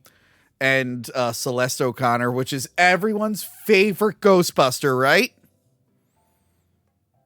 She's Lucky. Oh, that's who she is. Wow. Someone's not a luck nut. Where are my luck nuts at? We love Lucky. She's our favorite. We all love Lucky. Sorry. Remember that scene with her in Ghostbusters Frozen Empire? I remember her making the sex dungeon joke. The joke there is like she was such a background character. She had like no part in that because she was so busy doing Man and Web, I'm sure. Yeah. Yeah, so I was sitting in the theater. I'm like, I'm going to give this movie a shot. And I remember texting you at the time because everyone said it was like the worst thing ever. Mm-hmm. I remember texting and being like, oh, it's not as bad as everyone's saying. And like, it's fine here and there. But then I did do a commentary track. So this is, by the way, this is the 3rd time I'm talking about this wonderful film. We did Oh my God. Like Yeah. the 3 Spider-Women now. It's 3 times your top. Yes. Rule 3. Yes. And yes, Monica, I did dress up like the other ones. It was a little problematic. I can see that. You know, apparently you're not supposed to dress up like a black person or a Latino person. I learned. That's why I picked Sydney Sweeney for this one. No, so I covered it on the wrap up when it first came out, the infamous February 2024 Hack the Movies wrap up. And then when it hit Netflix, which I felt came like right after it was in theaters. It was pretty quick, yeah. Me and Kaylee did a commentary track. Okay. And I wanted her in there because I wanted someone who knew nothing about Spider-Man. Because Dakota Johnson said you don't have to know anything about Spider-Man to enjoy this movie. Yeah. The only thing she knew is that she saw like each Spider-Man movie once and forgot them. And they shot the second Andrew Garfield in her garbage town of Rochester. No offense, Rochester. She always is hyping up Rochester. And I'm like, the crime rate is so high there. People love their towns, okay? So I had her do the commentary track with me, available at patreon.com/hackthemovies, or you could just buy it without pledging, but it's cheaper if you pledge. Yeah, Dakota Johnson was wrong. Kaylee had no idea what was going on. She didn't really understand any of the Spider-Man connections. But you, who knows Spider-Man, you're a hardcore Madam Web fan, right? Oh my God. Love her. Honestly, what did you know about her before this? Or are you like me? You're like, oh, that's the psychic lady that talks to him sometimes. Yeah, I mean, my memory of her was pretty small. I was like, yeah, I know she's a character in the comics. And same thing. I was like, I kind of remember her being like an older woman. That's about it. You know. She's like psychic. I know she's part of stories, but Can you see? I can see. It's just bunching up into my eye. I don't know how. Yeah. See, Sydney Sweeney, she had the eye holes cut out of her costume, but in the comics, they're white. I am more committed to this than Sydney Sweeney was, apparently. Yeah, so I gave the movie a shot, and when I watched it on the commentary track, like the second time, like, oh, this is pretty garbage. I think I was enjoying it in the theater because of how silly and stupid it was, But after you watch it once and watch it again, you're like, oh, this is pretty bad. This is pretty bad. I don't know. How do you feel about Madam Web? I think it was cheesy. I definitely like. It was a fun when they included like the bits of like, oh, she's working with Ben Parker is her paramedic partner. With the guy from Hellraiser 4. My favorite, Adam Scott. And then, then they also got fucking Emma Roberts in the movie to be Aunt May. No. She's Peter Parker's mom. Yes. Aunt May is mentioned. Ben mentions he's dating someone. Yeah, Ben mentions he's dating May. And it's like kind of awkward because I guess Madam Web really wants to date Ben Parker. Yeah, it comes off the way. My problem with Dakota Johnson, there are some scenes something must have happened during production. Okay. There are some scenes where she's pretty good and into it, and then for most of the movie, she's just reading the lines, seeming bored as hell. And I'm like, something happened. I definitely think they probably like kept changing it on her. Yeah. And that's probably where she got to the point. Because remember, she was pretty not extremely vocal about it, but like saying when she signed up for it, it was much better. Yeah. Then, I mean, that happens with a lot of these. They get focus tested. She was kind of promised it was going to be a lot, and then changed. SJ, what's her name? SJ Carpenter? Is that her name? SJ Clarkson. Clarkson. Directed this. This is her directorial debut for film, right? Because she did a lot of TV. Yeah, you have here. Yep. She almost did Star Trek 4. Sorry, my wig fell. Yes, she was supposed to do the Kelvin timeline, Star Trek 4. And then Chris Pratt and what's his face? No, not Chris Pratt. Chris Hemsworth and who's the guy who played Kirk again? Pine. Chris Pine. They had a dispute over pay, and that movie died. So she never got to make that Star Trek movie. But lucky her, she held out and she got to do Madam Web. I think Sydney Sweeney agreed to do this if they greenlit her comedy. Anybody But You or Anyone But You, right? Yeah. Starring my boy Glenn Powell. I still haven't watched it yet. That's a cute movie. I'm sure it is. I'll watch it at some point. Apparently, she agreed to be in this if they greenlit that, and then that movie made way more money than this movie. She seemed like she had a good time on it. All the girls look like they had a good time on it if you watch the behind-the-scenes footage and shit. Yeah, I mean, they got to just run around and they got to dance on tables. Yes. You know? Yes. This is definitely like a guy wrote this. Like, what do teenage girls like to do? They like to dance on tables. To Britney Spears. Yeah, and I'm like, oh, yeah, I've seen girls do that. He's like, at a diner. I'm like, no, they don't do it there. They don't do it there. I've seen girls dance on tables, not at diners. Oh, that's another thing. It's set in like 2003. Yes, because obviously, as we mentioned, I don't know Peter Parker's mom's name, but Mama Parker is pregnant with Peter Parker. So this is technically, this is the birth of Spider-Man. Yes, really. we don't know what Spider-Man. We don't know if it's going to be the Tom Holland one, with Andrew Garfield. I think that's what they wanted it to be because that's the only one that makes sense, kind of. But then it can't be Andrew Garfield. The timeline doesn't work out. So it's got to be just its own Spider-Man. Its own new Spider-Man.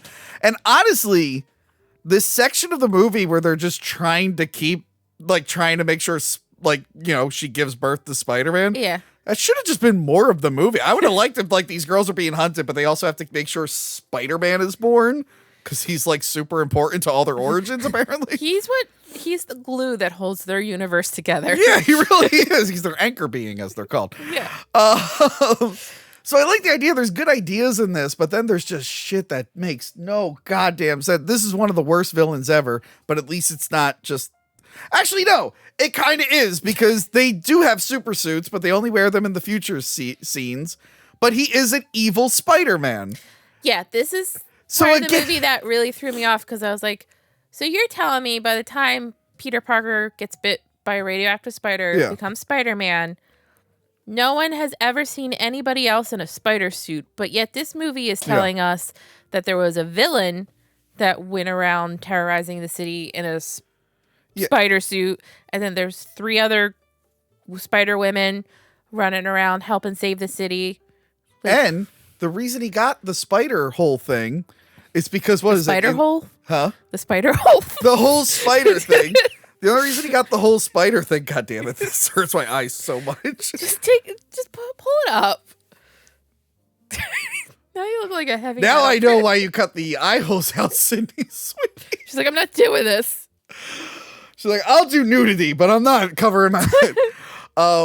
The only reason he has that spider suit is because in the Amazon, there is a spider worshipping tribe that has magic spiders that can cure illness and also give you powers, implying that the spider that bites Peter Parker might be one of these spiders. Yeah, because it seems like somebody probably went back to the Amazon to research these spiders and brought one back. Yeah.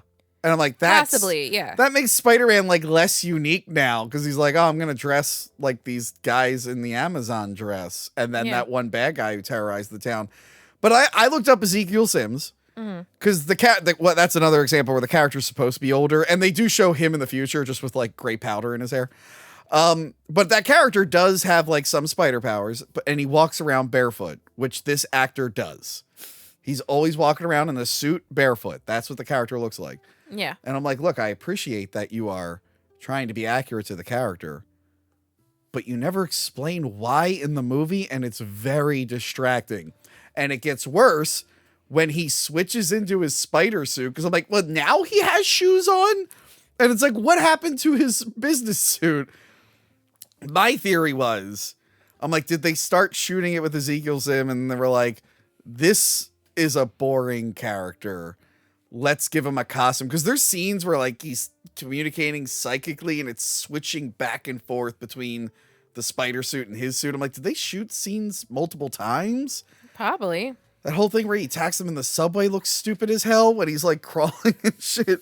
So yeah, the spider will give you powers of crawling and clairvoyance. And the clairvoyance, I guess, is supposed to be... And he's strong too. And he's strong. And the clairvoyance, I assume, is the spider sense. And she has that because her mom was bit by the spider in the Amazon. Yeah, she just gets like a washed down version. Yes. But there's that, the movie tries to treat it like a mystery. But like right away, I was like, oh yeah, the spider bit her when she was pregnant. That's why she, like, I figured it out like right away. So when it's like revealed later on, she's like, but I don't have that disease. Oh, you did it to save me. I was like, yeah, we know. We're way ahead of you, movie. How dumb do you think we are? We figured it out, yeah. The best joke in the movie is the Martha Stewart one. I don't remember. They mentioned Martha Stewart, but in 2003, that's when she was like getting in trouble with the law and had to go to jail. And Sydney Sweeney's like, it's so sad what's happening to her. I had a fun time making fun of this. It was enjoyable. You're making it worse. It was enjoyable to make fun of. I'm never gonna watch it again. Sydney Sweeney's hot as hell, but she's playing like a high schooler, so they couldn't make her hot as hell. And I'm like, why am I even watching this? Yeah, it is a mess. Where did they get their costumes at the end? Well, that's them in the future, though, right? Yeah, but I'm like, wait, do they all get bit by the spider? And well, this is where it really doesn't make sense. Yeah. Because Spider-Man's supposed to be a little bit, like we said, the anchor being, basically. Yes. And they're all doing spider shit before him. It's like the show Gotham, where everyone is being all Batman-y. Yeah. Before he ever becomes Batman. It's like, oh, okay. Or like Smallville, where like all these major Superman things happen before he ever puts the costume on. I just thought it was funny when they're all in their suits at the end, because like Madam Web, like she's blind and she's wheelchair bound because she falls into the water. Oh, I like that it ends at a fireworks factory. I didn't realize that until Kaylee pointed out, and it's like the Simpsons episode where they're watching Itchy and Scratchy and they're going to the fireworks factory, but then it keeps like derailing, and Milhouse is like, when are they going to get to the fireworks factory? I'm like, holy shit, they end up at a fireworks factory. With the big Pepsi Cola sign. Oh God, yeah. Which they have to fight on and everything. And yeah, she like, I guess because she falls in the water, she becomes paralyzed. Like, I guess the way I guess something hit her spine, but when you can get paralyzed falling that far into the water, Yeah. but it didn't seem like. But it she was like dropped I that think far. a firework hits her in the face. That's what blinds her. Yeah, that blinds her. 'Cause she Um, also tries to save the other Spider Girl, Yeah. Spider Woman. But they managed to save Spider-Man. But like it's weird because they're like, wow, Ben, everything turned out okay with everything's good now, and she's like, that's what he thinks. I'm like, I think the movie wants it to be like, oh, he doesn't know his uncle's going to be Spider-Man, but I'm in the theater, be like, you should probably tell him he's going to get shot. Can you give him a heads up on that? you know, unless you're just real pissed about him not picking you. I don't know. Because like Peter got his spider powers before Uncle Ben died. Uncle Ben could have been there to like guide him, I guess. But Yeah, instead, because he could have been like, yeah, I knew all these spider people before you were born. He's like, yeah, actually, a bunch of them helped your mom. Yeah.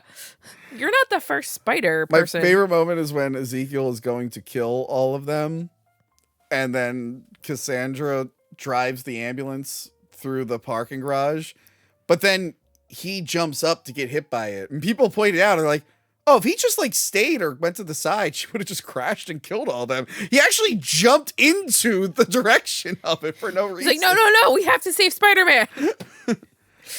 The only scenes that are done well is when he's like killing them and then it resets. Like those are kind of fun. Well, he kills them brutally at some point. Yeah, he does. He like snaps their neck on like the diner chair. I'm like, oh god. Yeah, he's real obsessive about killing them. Yeah. And what is it?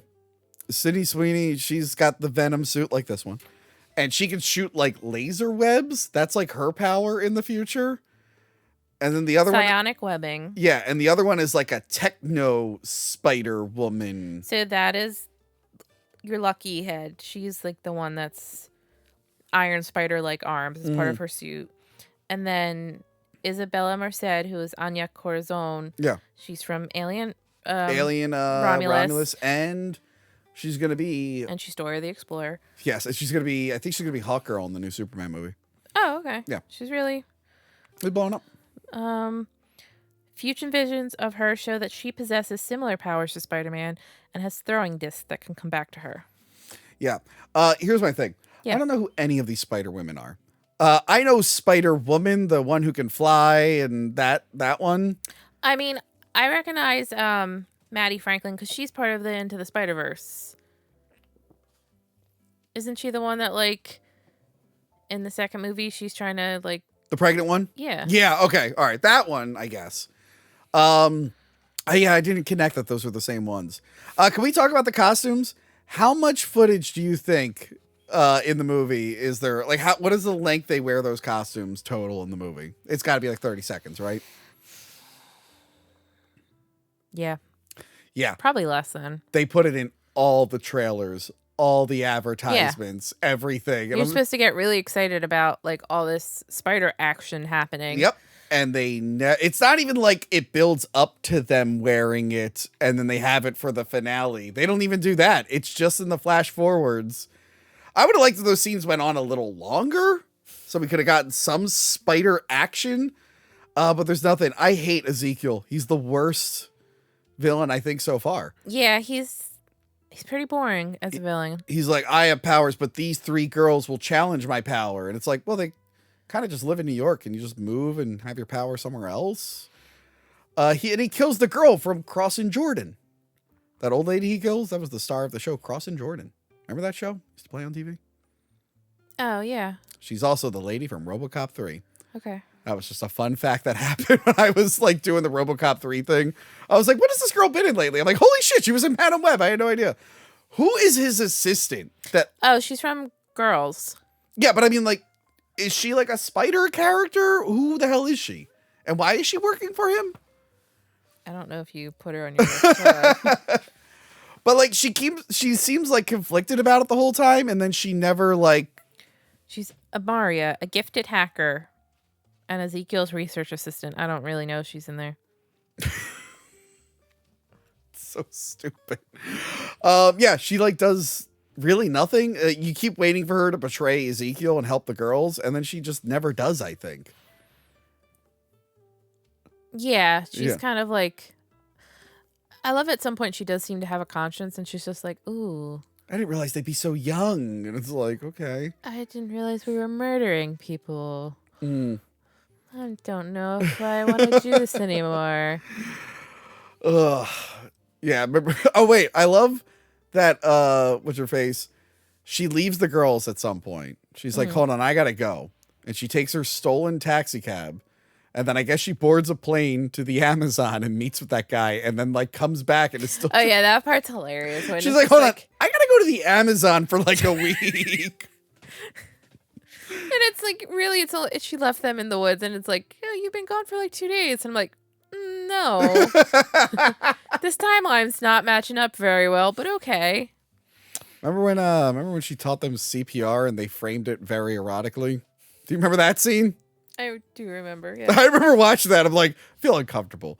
Like, I don't know. I'm like, because it looks sexual, but I don't think it was meant to be sexual. But the way it's framed, like they're not really showing the dummy. I'm like, I don't like this. I don't like this. But yeah, this one at least had an idea. Yeah. Future stuff, Terminator stuff, and they completely fumbled it and fell on their face. And that end. Oh, one of the shots at the ending is borrowed footage from Spider-Man 2. The shot of it going up the buildings. They're just like recycling footage, which is something you could do, but don't steal it from like one of the 2 most famous Spider-Man movies. We're gonna notice. Yeah, it's a disaster. But is it the worst thing ever? That remains to be seen.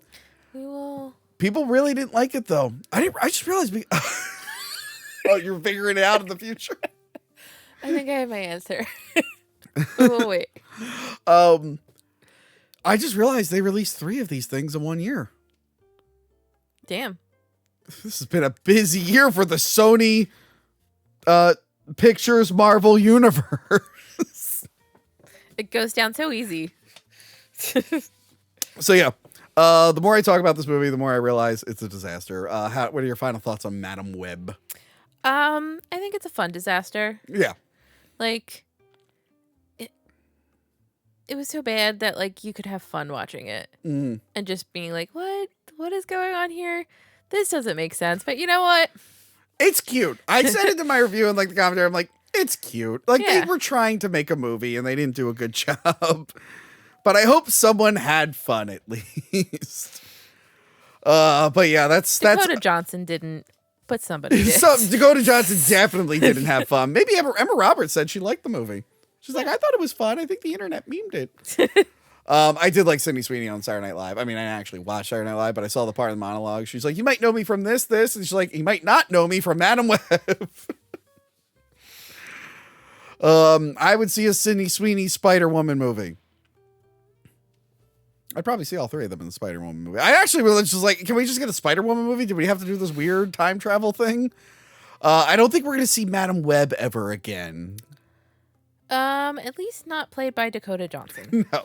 Well, they get an older woman to play her in the future. That's how they write around. They're like, oh, she's old now. But yeah, Madam Web didn't do so well, but that's okay. Because Sony then gave us Venom, The Last Dance. Wow, Monica. While the title card was playing, that alien came back. It landed on you, and it fixed your eyes.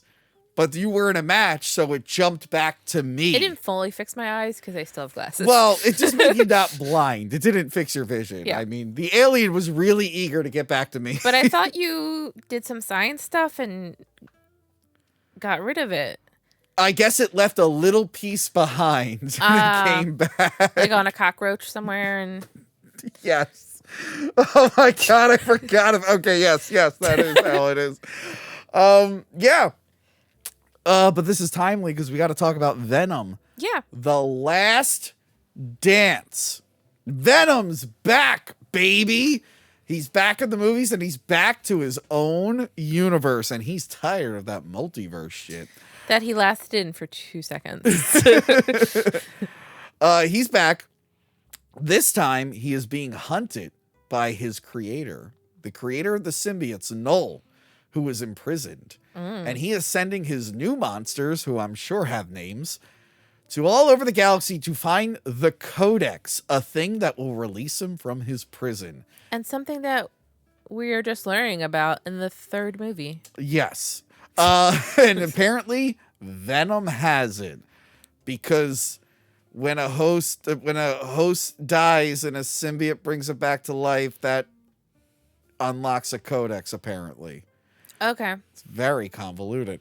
So Noel sends his beast after Venom, and Venom is on the run from them, and Eddie Brock is on the run from the authorities and the government who want him and Venom. Yeah. Meanwhile, we have a scientist played by Juno Temple, whose name is? Dr. Teddy Payne. Yes, and she works for Chiwetel Ejiofor, who plays? General Rex Strickland. Yes. He is not Baron Mordo from Doctor Strange in this. New character. Yes. They're hunting symbiote. He's hunting symbiotes and capturing it, and because I guess more are just coming to Earth, we're learning.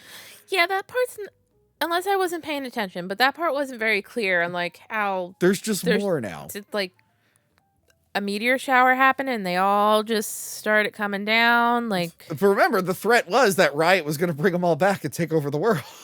so I guess maybe Unless that was just his plan, because he maybe was it was the like boss. a test thing that he did. I don't know. But she's experimenting on them. She also learns about this Null thing. So the whole thing is like, hey, Venom has the Codex. What are we going to do to stop it from getting into Null's hands? And like a lot of it is like, oh, well then Venom or Eddie have to die. Yeah. To save One the or the universe. other. Yes. Or both. Yeah, I saw this in theaters last week. I rented it at home. It was not available to rent. Actually, no, it was available to rent because I have the AMC membership. It was actually cheaper for me to just go to the theater than rent it. Yeah, and as someone who was an apologist for the Venom movies, this one was weak. This one was rough. And also I just felt like I don't feel like it had a third act. I feel like we went from first to second and then it ended. Yeah, it was a weird. I don't know how they dropped the ball on it because, like, the girl who wrote this, or girl who wrote and directed it, is the girl who wrote the last one. So I thought, like, because I liked the last one so much, I'm like, and Tom Hardy helped write it too. Oh, do you think that's where? Well, I know it was during like the writer's strike. Really? Yeah. Oh, oof. Yeah, that's rough. So Because this movie is kind of all over the place. yeah, Yeah, it really is, and yeah. He comes back to his universe, like I said. So they've completely they don't even mention the multiverse after that one line. He just says, "I had enough of this multiverse shit." yeah, he's like, I'm done with it, and it's just like, okay. yeah. But yeah, he's on the run from this monster. I don't get how the monster kills the symbiotes because it eats them and shreds them, but can't they just rebuild themselves? Something, I guess, whatever happens. Maybe in their stomach acid? I don't know. Yeah, maybe something mixes with them. But yeah, we're learning about Null, who for me, I'm not familiar with this character. I've heard of him. I know he's important, but I personally have never seen anything with him. And they keep making him to be like the big bad, and it's Andy Serkis who voices him. Oh, okay. Yeah. But he's just really not present in the film.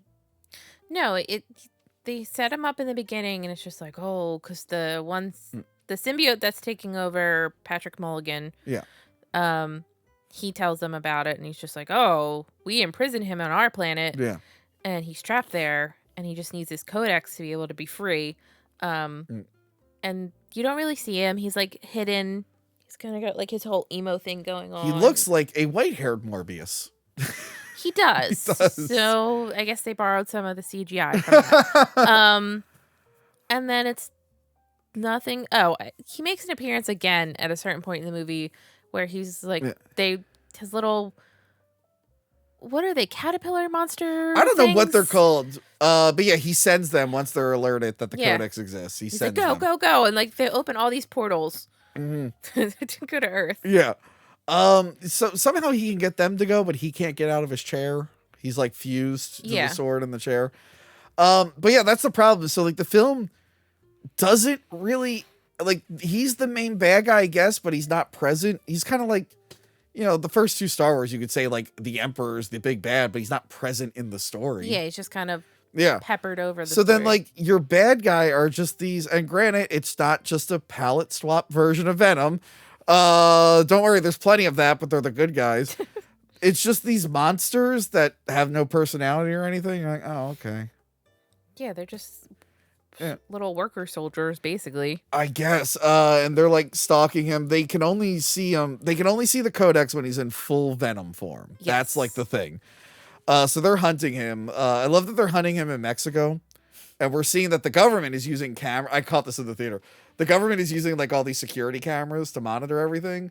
And we see like this old, like grungy security camera on the side of a building. Yeah. But later when he's in Vegas, they need it to cut to camera footage and they just recycled the Mexican camera footage. I'm like, no, that old grungy thing would not be on a nice fancy casino. So they cut some corners with this one, Monica. Yeah. They really upped the comedy in this to a point. They also made it super dramatic. And I think that's the problem. Like the tone goes all over the place in this. Yeah,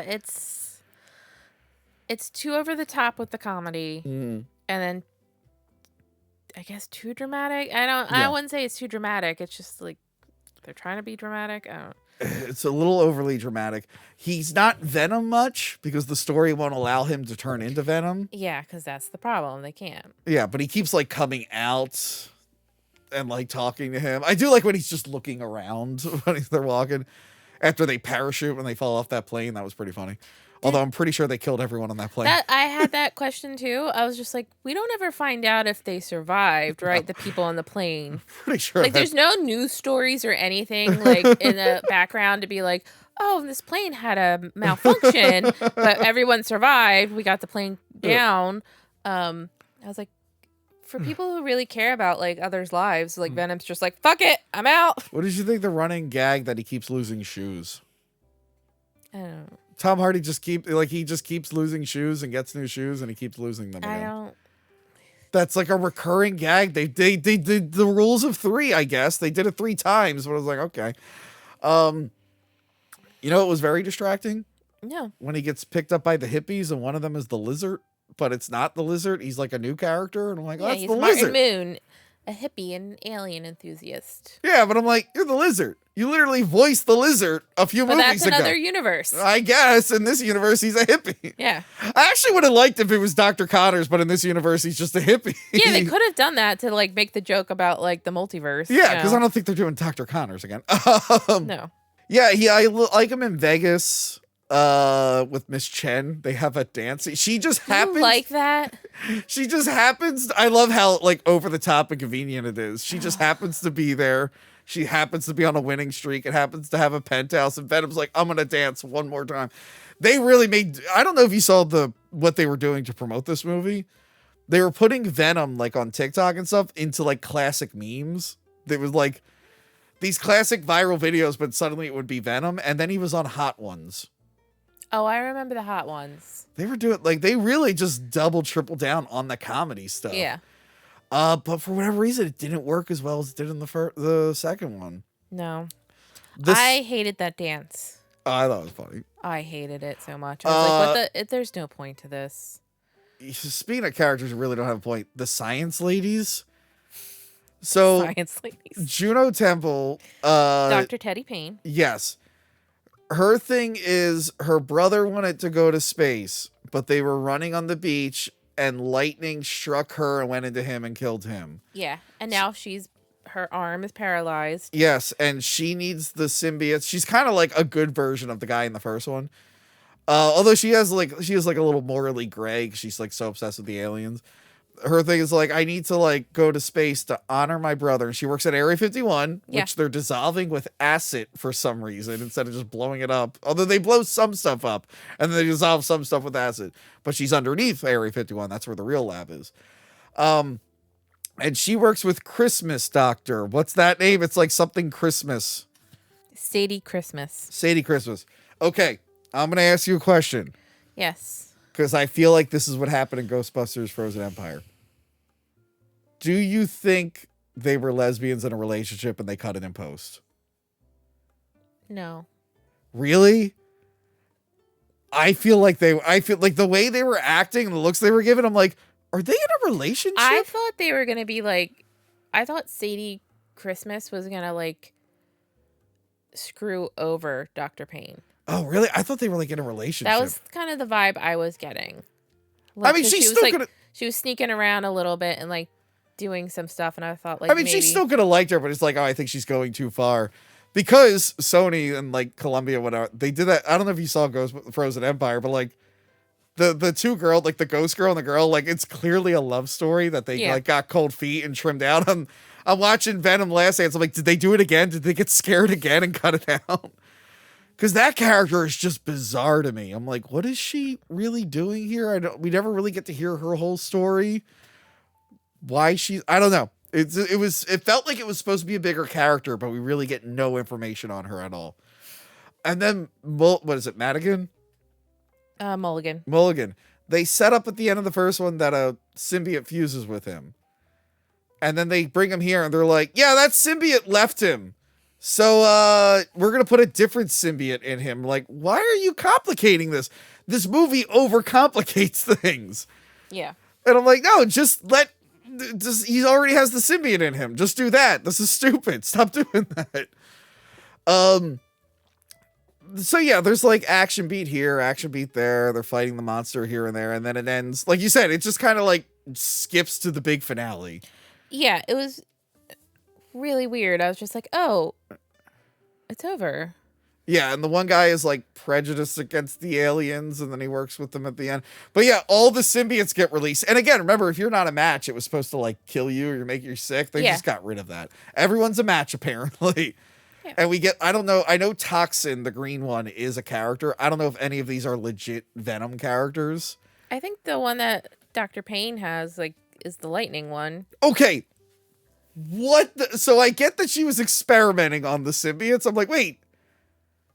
She mixed it with lightning? I'm like, that doesn't make any goddamn sense. What the hell is going on here? And it's never like addressed early on, and then it just skips. She's like, I have lightning power. I'm a lightning Venom now. Yeah. I'm like, what the fuck? This is so bad. Yeah, it doesn't make sense. But then it heals her. Yeah. So she can use her arm again. Yeah. These monsters are chewing everything up, and then it's supposed to have a big emotional ending. Spoiler, Venom dies. He sacrifices himself. Yes, which he did at the end of the first movie. So they just kind of did it again. But this time he's holding all the monsters and he's letting them pour acid on them until he's completely dissolved. And then he like gets hit with fire too. Yeah. So yeah, that was The Last Dance, and I don't know if it's gonna be the last Venom movie. Tom Hardy seems like he's done. No, I heard differently. I heard like Tom Hardy was like open for it to come back. Oh. Huh.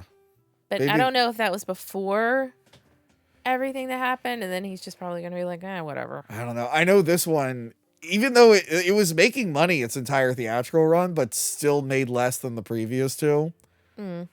So that just shows you how garbage some movies have been in theaters lately. They're like, oh, fuck it, we'll see Venom 3. Yeah. Yeah, I did not like this one. No, I didn't like it either. No. And I mean, I thought in the beginning it was cute when like they saved all the dogs from the dog fighting ring, and like Venom's just like his usual self. He's like, oh, I like the doggies. Yeah. And like he like makes sure they go and take care of all the Mexican crime bosses and stuff like that. And then they just don't have their buddy, like they don't have the same like buddy relationship of like teasing each other and all that stuff. And I guess it's trying to set it up for being dramatic, and the ending's going to be sad, which, you know, it is sad when Eddie's like, I miss you, buddy, at the end of the movie. Well, that's the other thing. The whole journey is that they want to make it to New York. Yeah. Which is kind of like, okay, that's where Spider-Man is. Are we going to finally lead into like a Spider-Man story? Which I guess maybe they could do. I don't know. But yeah, but like you feel like nothing really, because then it flashes back to like all their moments together. It's just like, well, they had a couple good moments of the second one. Like, I don't really care about them that much. I'm not really sad here. And like you said, at the end, it's Venom is on a cockroach. Yeah.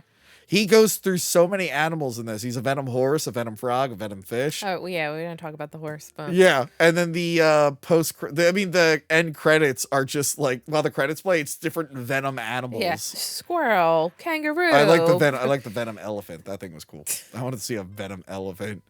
Yeah, If you really didn't like the first two, you're going to hate this. If you like the first two, you're going to be really let down by this. At least Tom Hardy looks like he has fun making these. I follow him on Instagram. It looks like he has fun doing them. Yeah, I'm sure he does. Seems like he's having a good time, even if the end product's not great. And I will say I did like Dr. Connor's hippie. I liked him. I thought he was fun. And like, I love Alana Eubank, who was his wife, Nova Moon. Okay. She's always hilarious. Yeah. I wish they could have given her a little more to work with. I like that whole little segment with them going, because they're like alien obsessed and they want to go see aliens, not knowing they have one in the car. Yeah, like I said, something was off about Eddie and Venom's relationship. Yeah. I mean, you could say it's like, oh, the stress of the situation changed him, but it just wasn't as enjoyable to watch. Yeah, because it's like then they gave that humor over to his scene with Mrs. Chen, and it's just like, No. meh. Yeah, and again, the whole codex thing, I still don't understand, and the reasoning They're for not it is going to explain stupid. it. And then the post-credit scene is also like Null. That confused me too, because Null's just like, oh, well, now that Venom's gone, I can be free from my prison. And I was like, No, wait. you can't because of the codex. But does that mean like any host that dies and is brought back to life will unlock a codex? Couldn't they just manufacture it if they wanted to? yeah. See, like, it doesn't make sense. And I was like, well, wait, was that also like a setup that you were like, oh, like they have to die. Yeah. And like, if they didn't die, he would have still been stuck. I don't know. It's very confusing. But, you know, okay, so that's 2 this year. 2 that are bad. I'm sure Sony's going to pull it around with Kraven the Hunter. Yeah, because they got a babe to film that one. Wow, Monica. Yeah. I got rid of that alien again. Good job. Yes. We went on a fun adventure while a title card was playing. Mm-hmm. And then he died saving himself for me. Aw. But wouldn't you know it? I got attacked by a lion after that happened. Shit, I'm really oblivious. I know, and Venom wasn't there to help me. Well, yeah, So- because he died. Yeah, so a witch doctor came and said, hey, take this liquid. And I say, well, I always take drugs from strangers. Especially when I'm dying. Yes, and now I have like animal powers and strength, and I got a cool hunting outfit.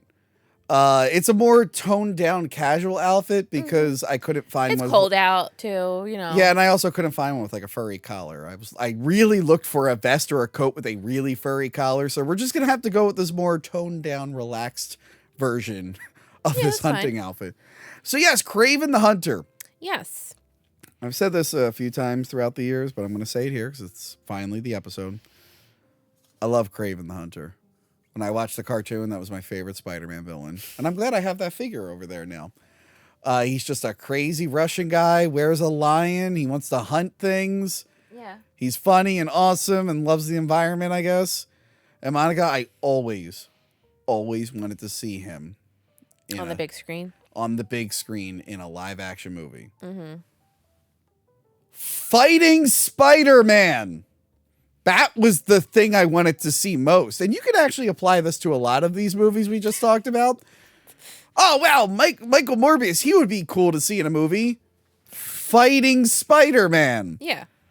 No, instead I've got Kraven the Anti-Hero, which again, I'm sure he's done, but he's more known as a villain. Yeah, I mean, it's all about the hunt for him. Yeah, but this fucking movie. Real quick, what is the plot of this film? Whew, okay, so there's this Russian drug pin family, and Russell Crowe is the The head of the crime head of the family. crime family, and he has 2 sons. One of them is like a bastard son. So his son is really Sergei Kravinoff. And he's like, you know, you're not really men unless you're like hunting stuff or like the top of the chain, basically. He's all like, hey, stop being sad about your mom committing suicide. We got to go yeah, hunt lions. she's weak. Yeah, and they're People like, with mental health issues are weak, according to this movie. so yeah, according to Russell Crowe. Yeah. Russell Crowe's character, not Russell Crowe in real life. I'm sure he has the correct opinion on it. One can hope. So yeah, and then Sergey gets face to face with the lion. Wow, much like me? Yeah, the main predator of the jungle. Ooh. And that, his dad's trying to hunt. And like they have a moment, they're staring into each other's eyes, Sergey and the lion. And then his dad comes and is just like, oh my fucking God, like, what are you doing? Shoot it. And then he shoots the lion and the lion attacks Sergey. Mm-hmm. And then by all counts and purposes, Sergey should be dead. Yes. But then we also find that there's a little girl who's Calypso. She's playing with her grandma's, like, tarot cards or whatever. She gives her the famous elixir in their family. Doesn't really explain what it is. It's just like this elixir they have. She somehow knows where to find Sergey. She gives it to him. And somehow that mixed with the blood that with the blood of the lion, the blood of the lion that fell into the wounds of Sergey gave him predator powers. Yes. And now he uses those powers to go around the world killing crime lords. Yes. Yes. Because that's what he felt was best, to take out the bad guys in our world. And then he goes, like, he escapes his family home. He goes to this land that his mother owned in Russia. That's where he lives. And then, we fast forward. He's an adult. He goes to a prison. He sneaks into a prison to kill a guy and gets out. And I guess he was hired to kill him. Like, I wasn't really sure. Was he decided he wanted to kill him, or he was hired? No, he wanted to kill them. Okay. Yeah. And we find out later it's because he wanted to get in with Calypso, the adult Calypso, and he knew that was like someone who screwed over a client of somehow. hers. Yeah. Yes. Because he's good at finding people and figuring out what they need. Yes, whatever. and he's got a pilot who helps him, whose face we never see. Yeah, I thought that was kind of weird, and I thought it was like gonna show up at the end. Oh my God. Yeah. Sorry. I forgot. Rewind a little bit to the last movie. Venom 3. They keep showing that shadowy government guy, and it's the actor who plays Michelle Williams' husband in the first two Venom movies. I thought it was him. But he's a bad guy, I guess, but they never deliver on it. It's very confusing. Okay. Anyway, back to Kraven. Sorry, I just remember that. I'm like, because in the movie I kept expecting I thought it him. looked like him, and I was just like, maybe they just look similar. I don't know. Anyway. So yeah, then he finds he goes to the funeral that Calypso's at and crashes it, and then he's just like, oh, what if I tell you we can get rid of this whole list, basically? Yes. Oh, actually, I forgot. He killed the poachers. And Yeah, got he killed the list. poachers. And then the Rhino's men, who were pissed off at the Kravenovs because the dad treated them like shit. Yeah. They kidnap his brother, who is actually the chameleon, who will become the chameleon in real life. So he also has to rescue his brother because his dad won't pay the ransom, and he's using her to help because him. his brother is weak. Yes, his brother, played by, who's that guy? Freddie Highfinger. Yes, okay. So I've seen him in 3 things: Fear Street, Gladiator 2, and this. Google says he's the same size as me. He's the same height. Okay. Everything I've seen him in, they make him look like the tiniest man in the world. Are they just putting him next to giants in all these movies? No, Fear Street, he wasn't tiny compared to the rest of the cast. Maybe, I guess. But in Gladiator 2 and this, he just looks like a very tiny guy. And I Googled it and I'm like, he's my size. I loved him in Thelma. Did you see Thelma? I didn't see Thelma. Thelma's a great movie. He's in that. He doesn't seem like he's short or anything like that. Granted, I think the person that plays his dad is kind of a shorter person anyway. I didn't see Gladiator, so I wasn't sure about that one. But yeah, in this movie, I was like, they made him look insanely short. Yeah. He almost looks like he was digitized to be shorter. Yes. It was very And I don't know if it's they wanted Aaron Taylor Johnson to seem taller than him.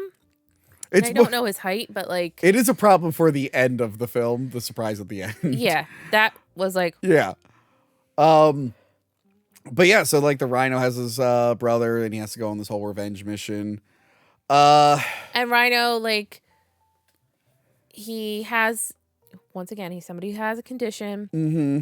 And he's like, I went to this doctor in New York who gave me this medicine, but then it turned me into... Wait, they both... So him and the chameleon both go Well, to the chameleon gets the idea from Rhino. Because Rhino tells him who he went to go see. Who is the doctor, I guess? He said Dr. Martin or something like that. Anyway, yeah, so he now turns into a big... Don't you want to know why they call me the Rhino? Yeah. He's played by Nicolas Cage's brother from Con Air. Oh, no, not Con Air. Face Off. Face Off. The one who does this. Yeah, so we finally get the Rhino on screen again. The first one was Paul Giamatti. And look, I always knew they weren't going to do like the Rhino like suit from the comics. I remember in the past I was like, obviously he's going to be robotic, but when they did it in that movie, it looked too much like Megatron. Here they went the opposite route. They're like, yeah, we're going to do the whole skin thing. Yeah. What did you think of the look of the Rhino? It was weird. It's weird because I'm like, yeah, I guess that's technically it, but like, if you're gonna do that traditional look, he has to have his human face still. It looks weird, but I'm just so used to like Rhino skin, human face. I'm not used to all Rhino-ish stuff. And then it's just like also awkward because it's like, as the Rhino, he still has like his little port on the side. And I mean, that's what Kraven uses to his advantage. Yeah. But I was just like, oh, it's kind of weird. Also, I'm not used to the Rhino being like a big, heavy boss. He always felt like a grunt or like a meathead. He never felt like the boss. He didn't seem like he would be in charge of another Empire ring. The biggest letdown was Paul Giamatti in that movie. I really wanted Paul Giamatti to yell at Spider-Man like he yelled at Howard Stern in the Howard Stern movie. I just wanted to be like, God damn you, motherfucking Spider-Man! But like in the Rhino suit, and he was just barely in the movie. Yeah, it's so again, he's hunting for his brother. This one, like, it's not like the worst thing ever. Like, it kind of works as its own like revenge movie, sort of, with comic. If anything, the comic elements make it a little bit ridiculous. Yeah, I wouldn't have made the Rhino feels weird in this setting. If the rest of the movie had weird stuff like that, I don't know if it's supposed to be like a sort of setup of like Kraven is, in this movie, like an animal lover. He's protecting the animals, and then he has to fight an animal. Like, is that supposed to be? Yeah. I guess it's just like the whole Rhino thing really shows up very late in the film. Mm-hmm. If he was fighting other animal-themed bad guys, it might have worked, but instead he fights the Foreigner. Fucking forgot about. We talked about him earlier. Yeah, who is a character who can hypnotize you, I guess. He is a comic character, but it feels like a weird one to put in here. And then like his power is kind of stupid. He just hypnotizes you to confuse you. But then later on he's like, oh, and I also got this serum that makes you see crazy shit. And we were talking about like things being choppy and not really making sense in this film. Yeah. So they kept mentioning that her mom was like mentally unstable and she killed herself. Or now I'm like, did she actually kill herself? Yeah, I don't think she did. Yeah. But we never really we never really get like what her condition was. I don't know. Also, like, I was very confused. Did she cheat on Russell Crowe? Oh, no. Russell Crowe cheated. He said, hey, don't blame him for his father's wandering eye. So he slept with another girl. It was a little confusing to me because I was like, did she sleep with somebody else and he was keeping him in the family because he was just like, well, I have to keep up appearances. He's still like... No, it was his son, but it was like out of wedlock. So it's like frowned upon. But I bring up his mom because... So Kraven gets hit with the serum and it has like 3 effects. It makes you see your worst fear and then it paralyzes you and then you die. But his worst fear is spiders. So once again, we're trying to work in a spider thing into this. But then we see his mom freaking out about spiders. I'm like, was this established earlier? No, it never is established. So like, I guess it would be like a thing where like this is his moment. He has to like, like Batman with bats, like overcome his fear. But I'm like, I don't think this was established unless I missed something. I don't think I did though. No, it's probably cut out. Yeah. Because like you said, we don't really see his mother. We see her, but like her face is very like hidden behind her mess of hair. Yeah. And it's like extremely dark where they're shooting her. The spider thing was just really weird. No. And it's not even like, were they sitting around the campfire and talking about it? Yeah. The trailer kind of worried me because I thought they were going to change his origin.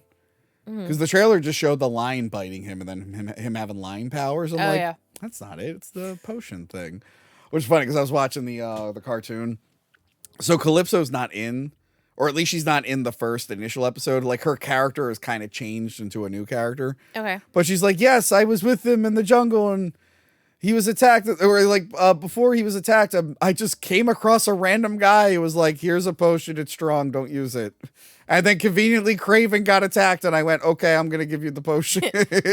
Now seems like a good time to use it or test it. Yeah, Calypso is supposed to be like a witch doctor lady.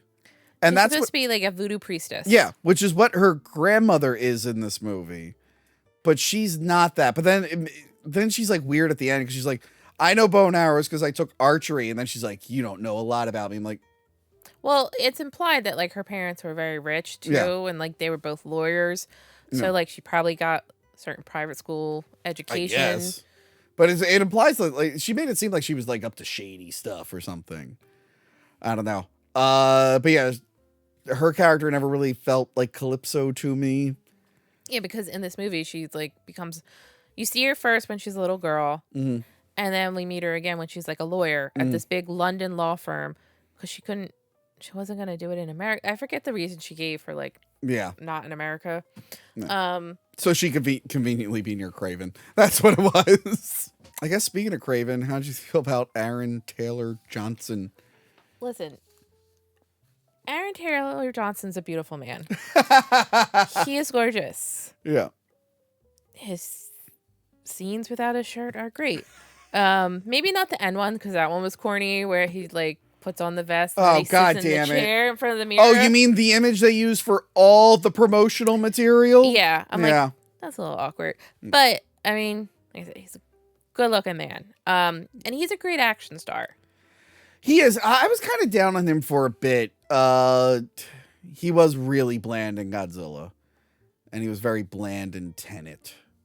I loved him in Bullet Train. I haven't seen Bull Train. I hear Bull Train's good.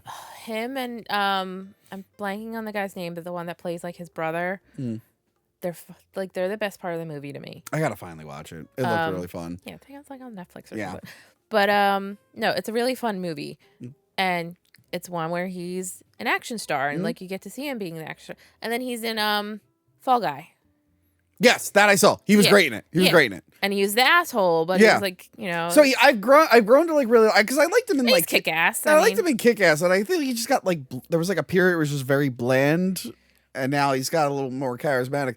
So he is a little charming in this and movie. we forgot Quicksilver. Yeah, and he was Quicksilver. I thought he was lame as Quicksilver. But I mean, to be fair, that movie was just lame. He probably was just like, oh, I'm gonna be in this superhero movie, and it's like, oh. I thought he's very charming in Kraven, but that's not the Kraven I know. The Kraven I know has to be an asshole, and he has to have a thick Russian accent. That really pissed me off. I'm like, come on. I'm like, because he had an accent in Avengers, and it was fine, and we have superheroes with accents, and they're fine. Like, why would they not give him the Russian accent? Like, Yeah, because like his dad has it. Like Russell Crowe's giving the accent. yeah, I know they're like, oh, I grew up in America. I'm like, yeah, but couldn't he have the Russian accent when he's in Russia, like around Yeah, he people? grows up there. Like, Yeah. I hated that he didn't have the accent. That drove me fucking nuts. I'm like, I can't connect that this is Kraven without that. Like, I'm sorry. It's like too big of a character trait. I Yeah. can't. But yeah, I don't know. The whole anti-hero thing just doesn't work. I appreciate that it was violent and it was rated R. mm-hmm. It was a pretty decent violence. Nothing to really write home about. It's a good action movie if like you came up with a different plot for it. Yes. However, the effects for the animals are terrible. Yeah, so like if maybe we left them out. Yeah. That lion was so roided up. That was the biggest lion in the world. Well, duh, it had to be. And it actually pissed me at the end. All right, so I was like, yeah, we're going to finally see him with the vest at the end before the credits roll. But like for me, like the vest, the mane was just too big. Cuz I'm like there's no way he's going to walk around in public with that. It's just like you could tone it down a little bit. Yeah. Like the comic one isn't even that gigantic. Like let's shave it down.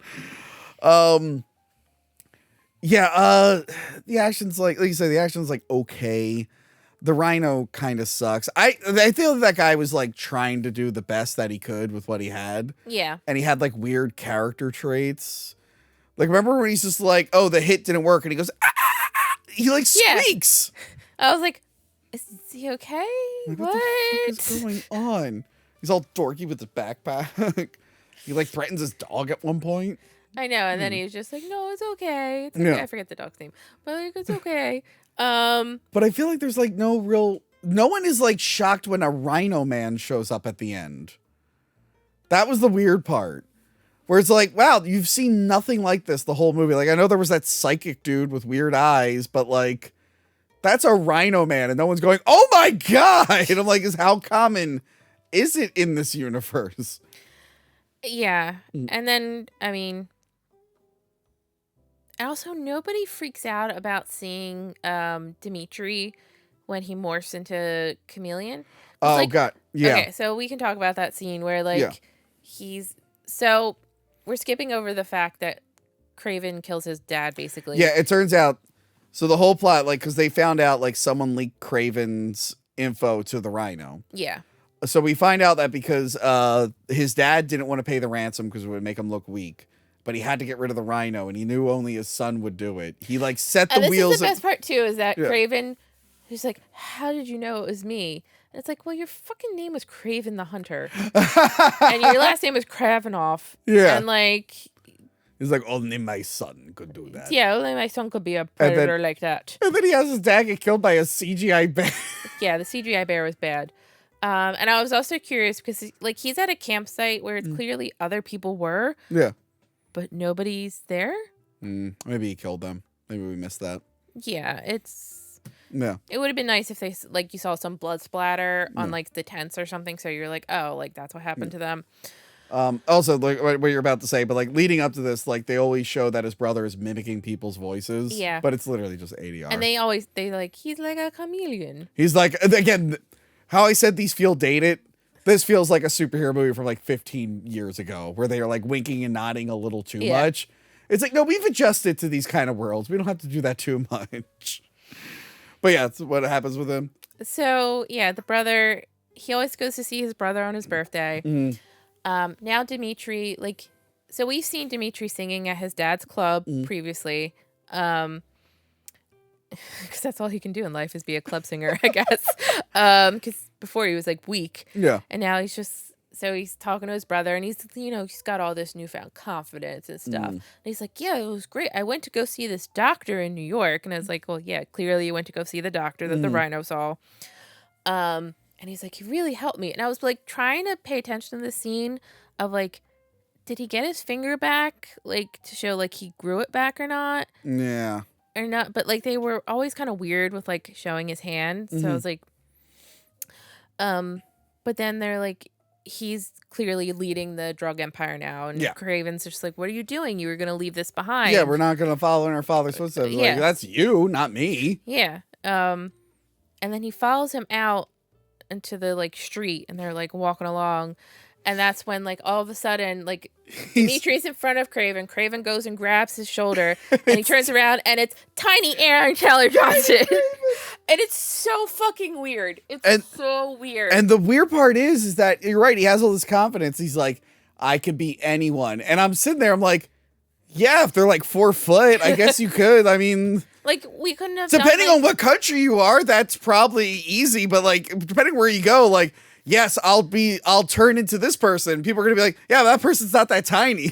Like, it'd be different if, like, that's what I was wondering if, like, maybe, like, his finger grew back. Like, you could show, like, he could morph, like, get that taller. Would be one thing get, if he, like, got bigger. But no, he's just match tiny. the actual height of Aaron Taylor Johnson. So it's weird for, like, just a tiny Aaron Taylor Johnson. Like, they shrunk him.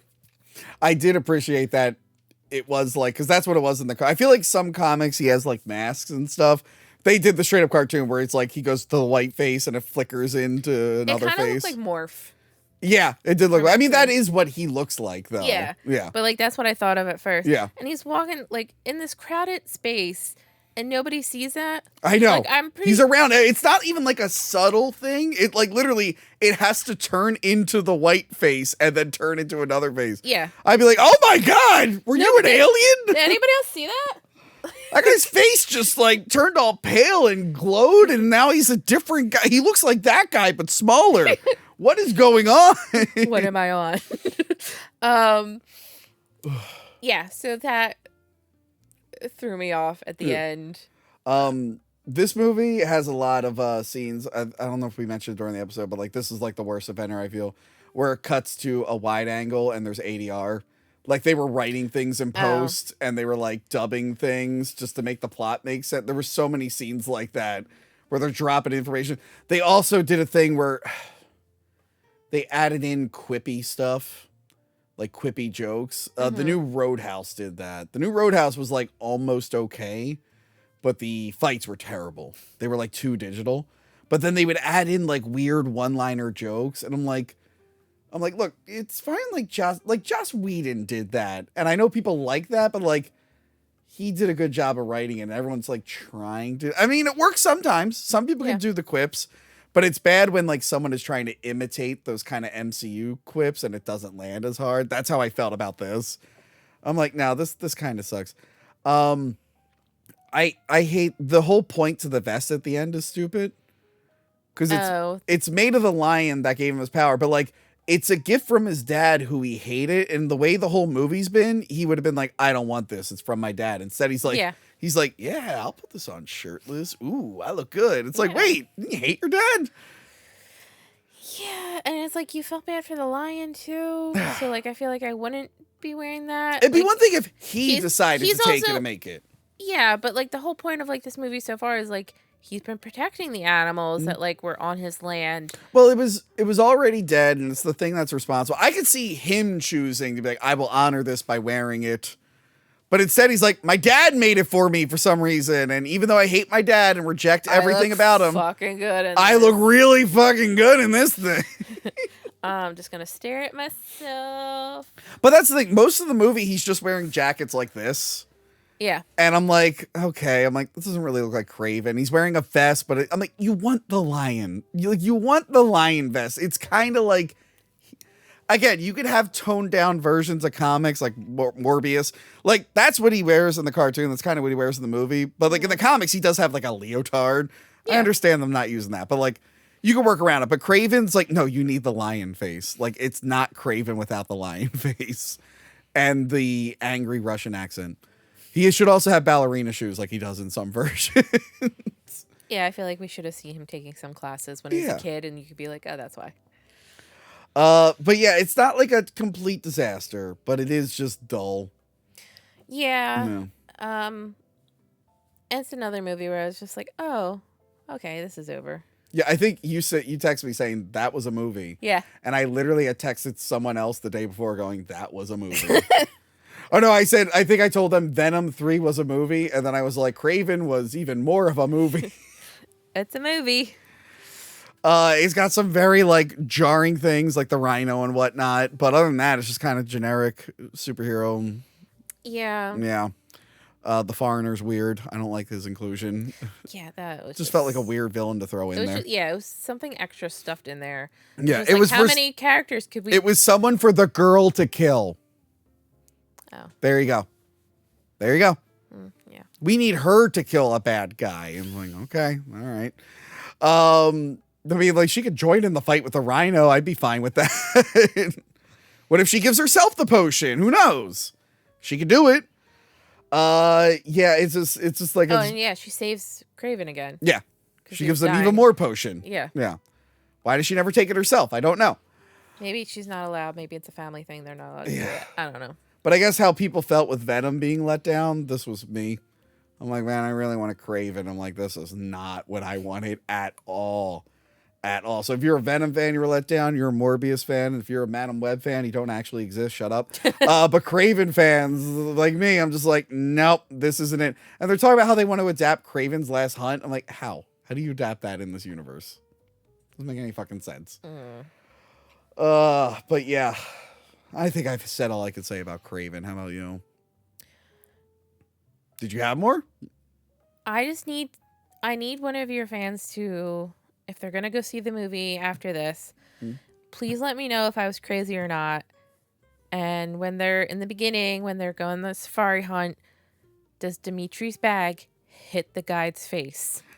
She really thinks Dimitri's bag hits a guy in the face. I swear it hits their African guide in the face, and he's just like, you see it hit him, and he's just like keeps his face on and stoic and just keeps walking.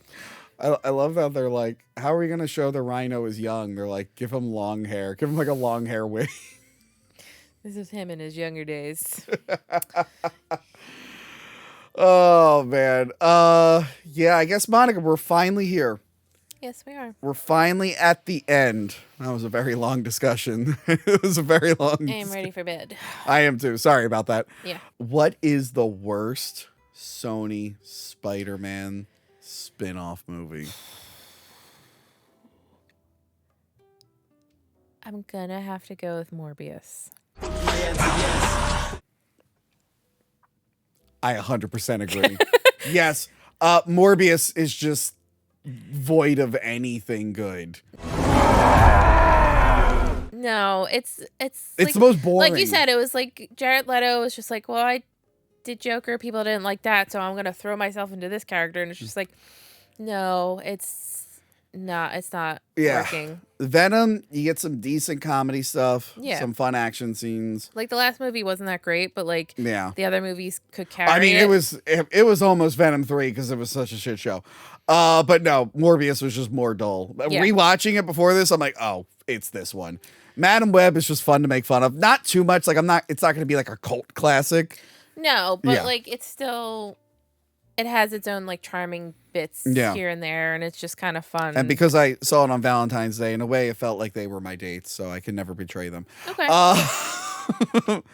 And for me, it's Adam Scott. Yes.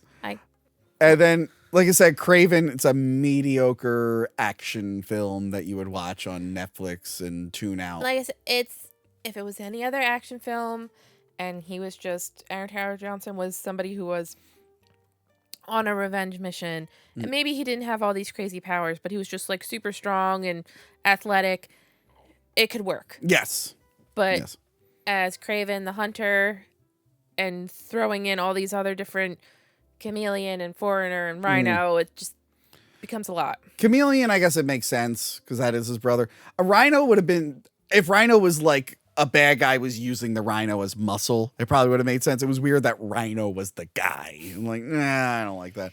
But yeah, Morbius has just nothing going for it other than, of course, the have sex dancing. But other than that, nothing. So yeah, that is the worst. The best is Venom, Let There Be Carnage. I think that goes without saying, right? No. No? I don't know what my favorite would be, actually. Really? That one's a little bit of a toughie. I feel like it should be Venom, Let There Be Carnage, but you're probably looking at Taylor Johnson's abs. Yeah, that's a hard one for me.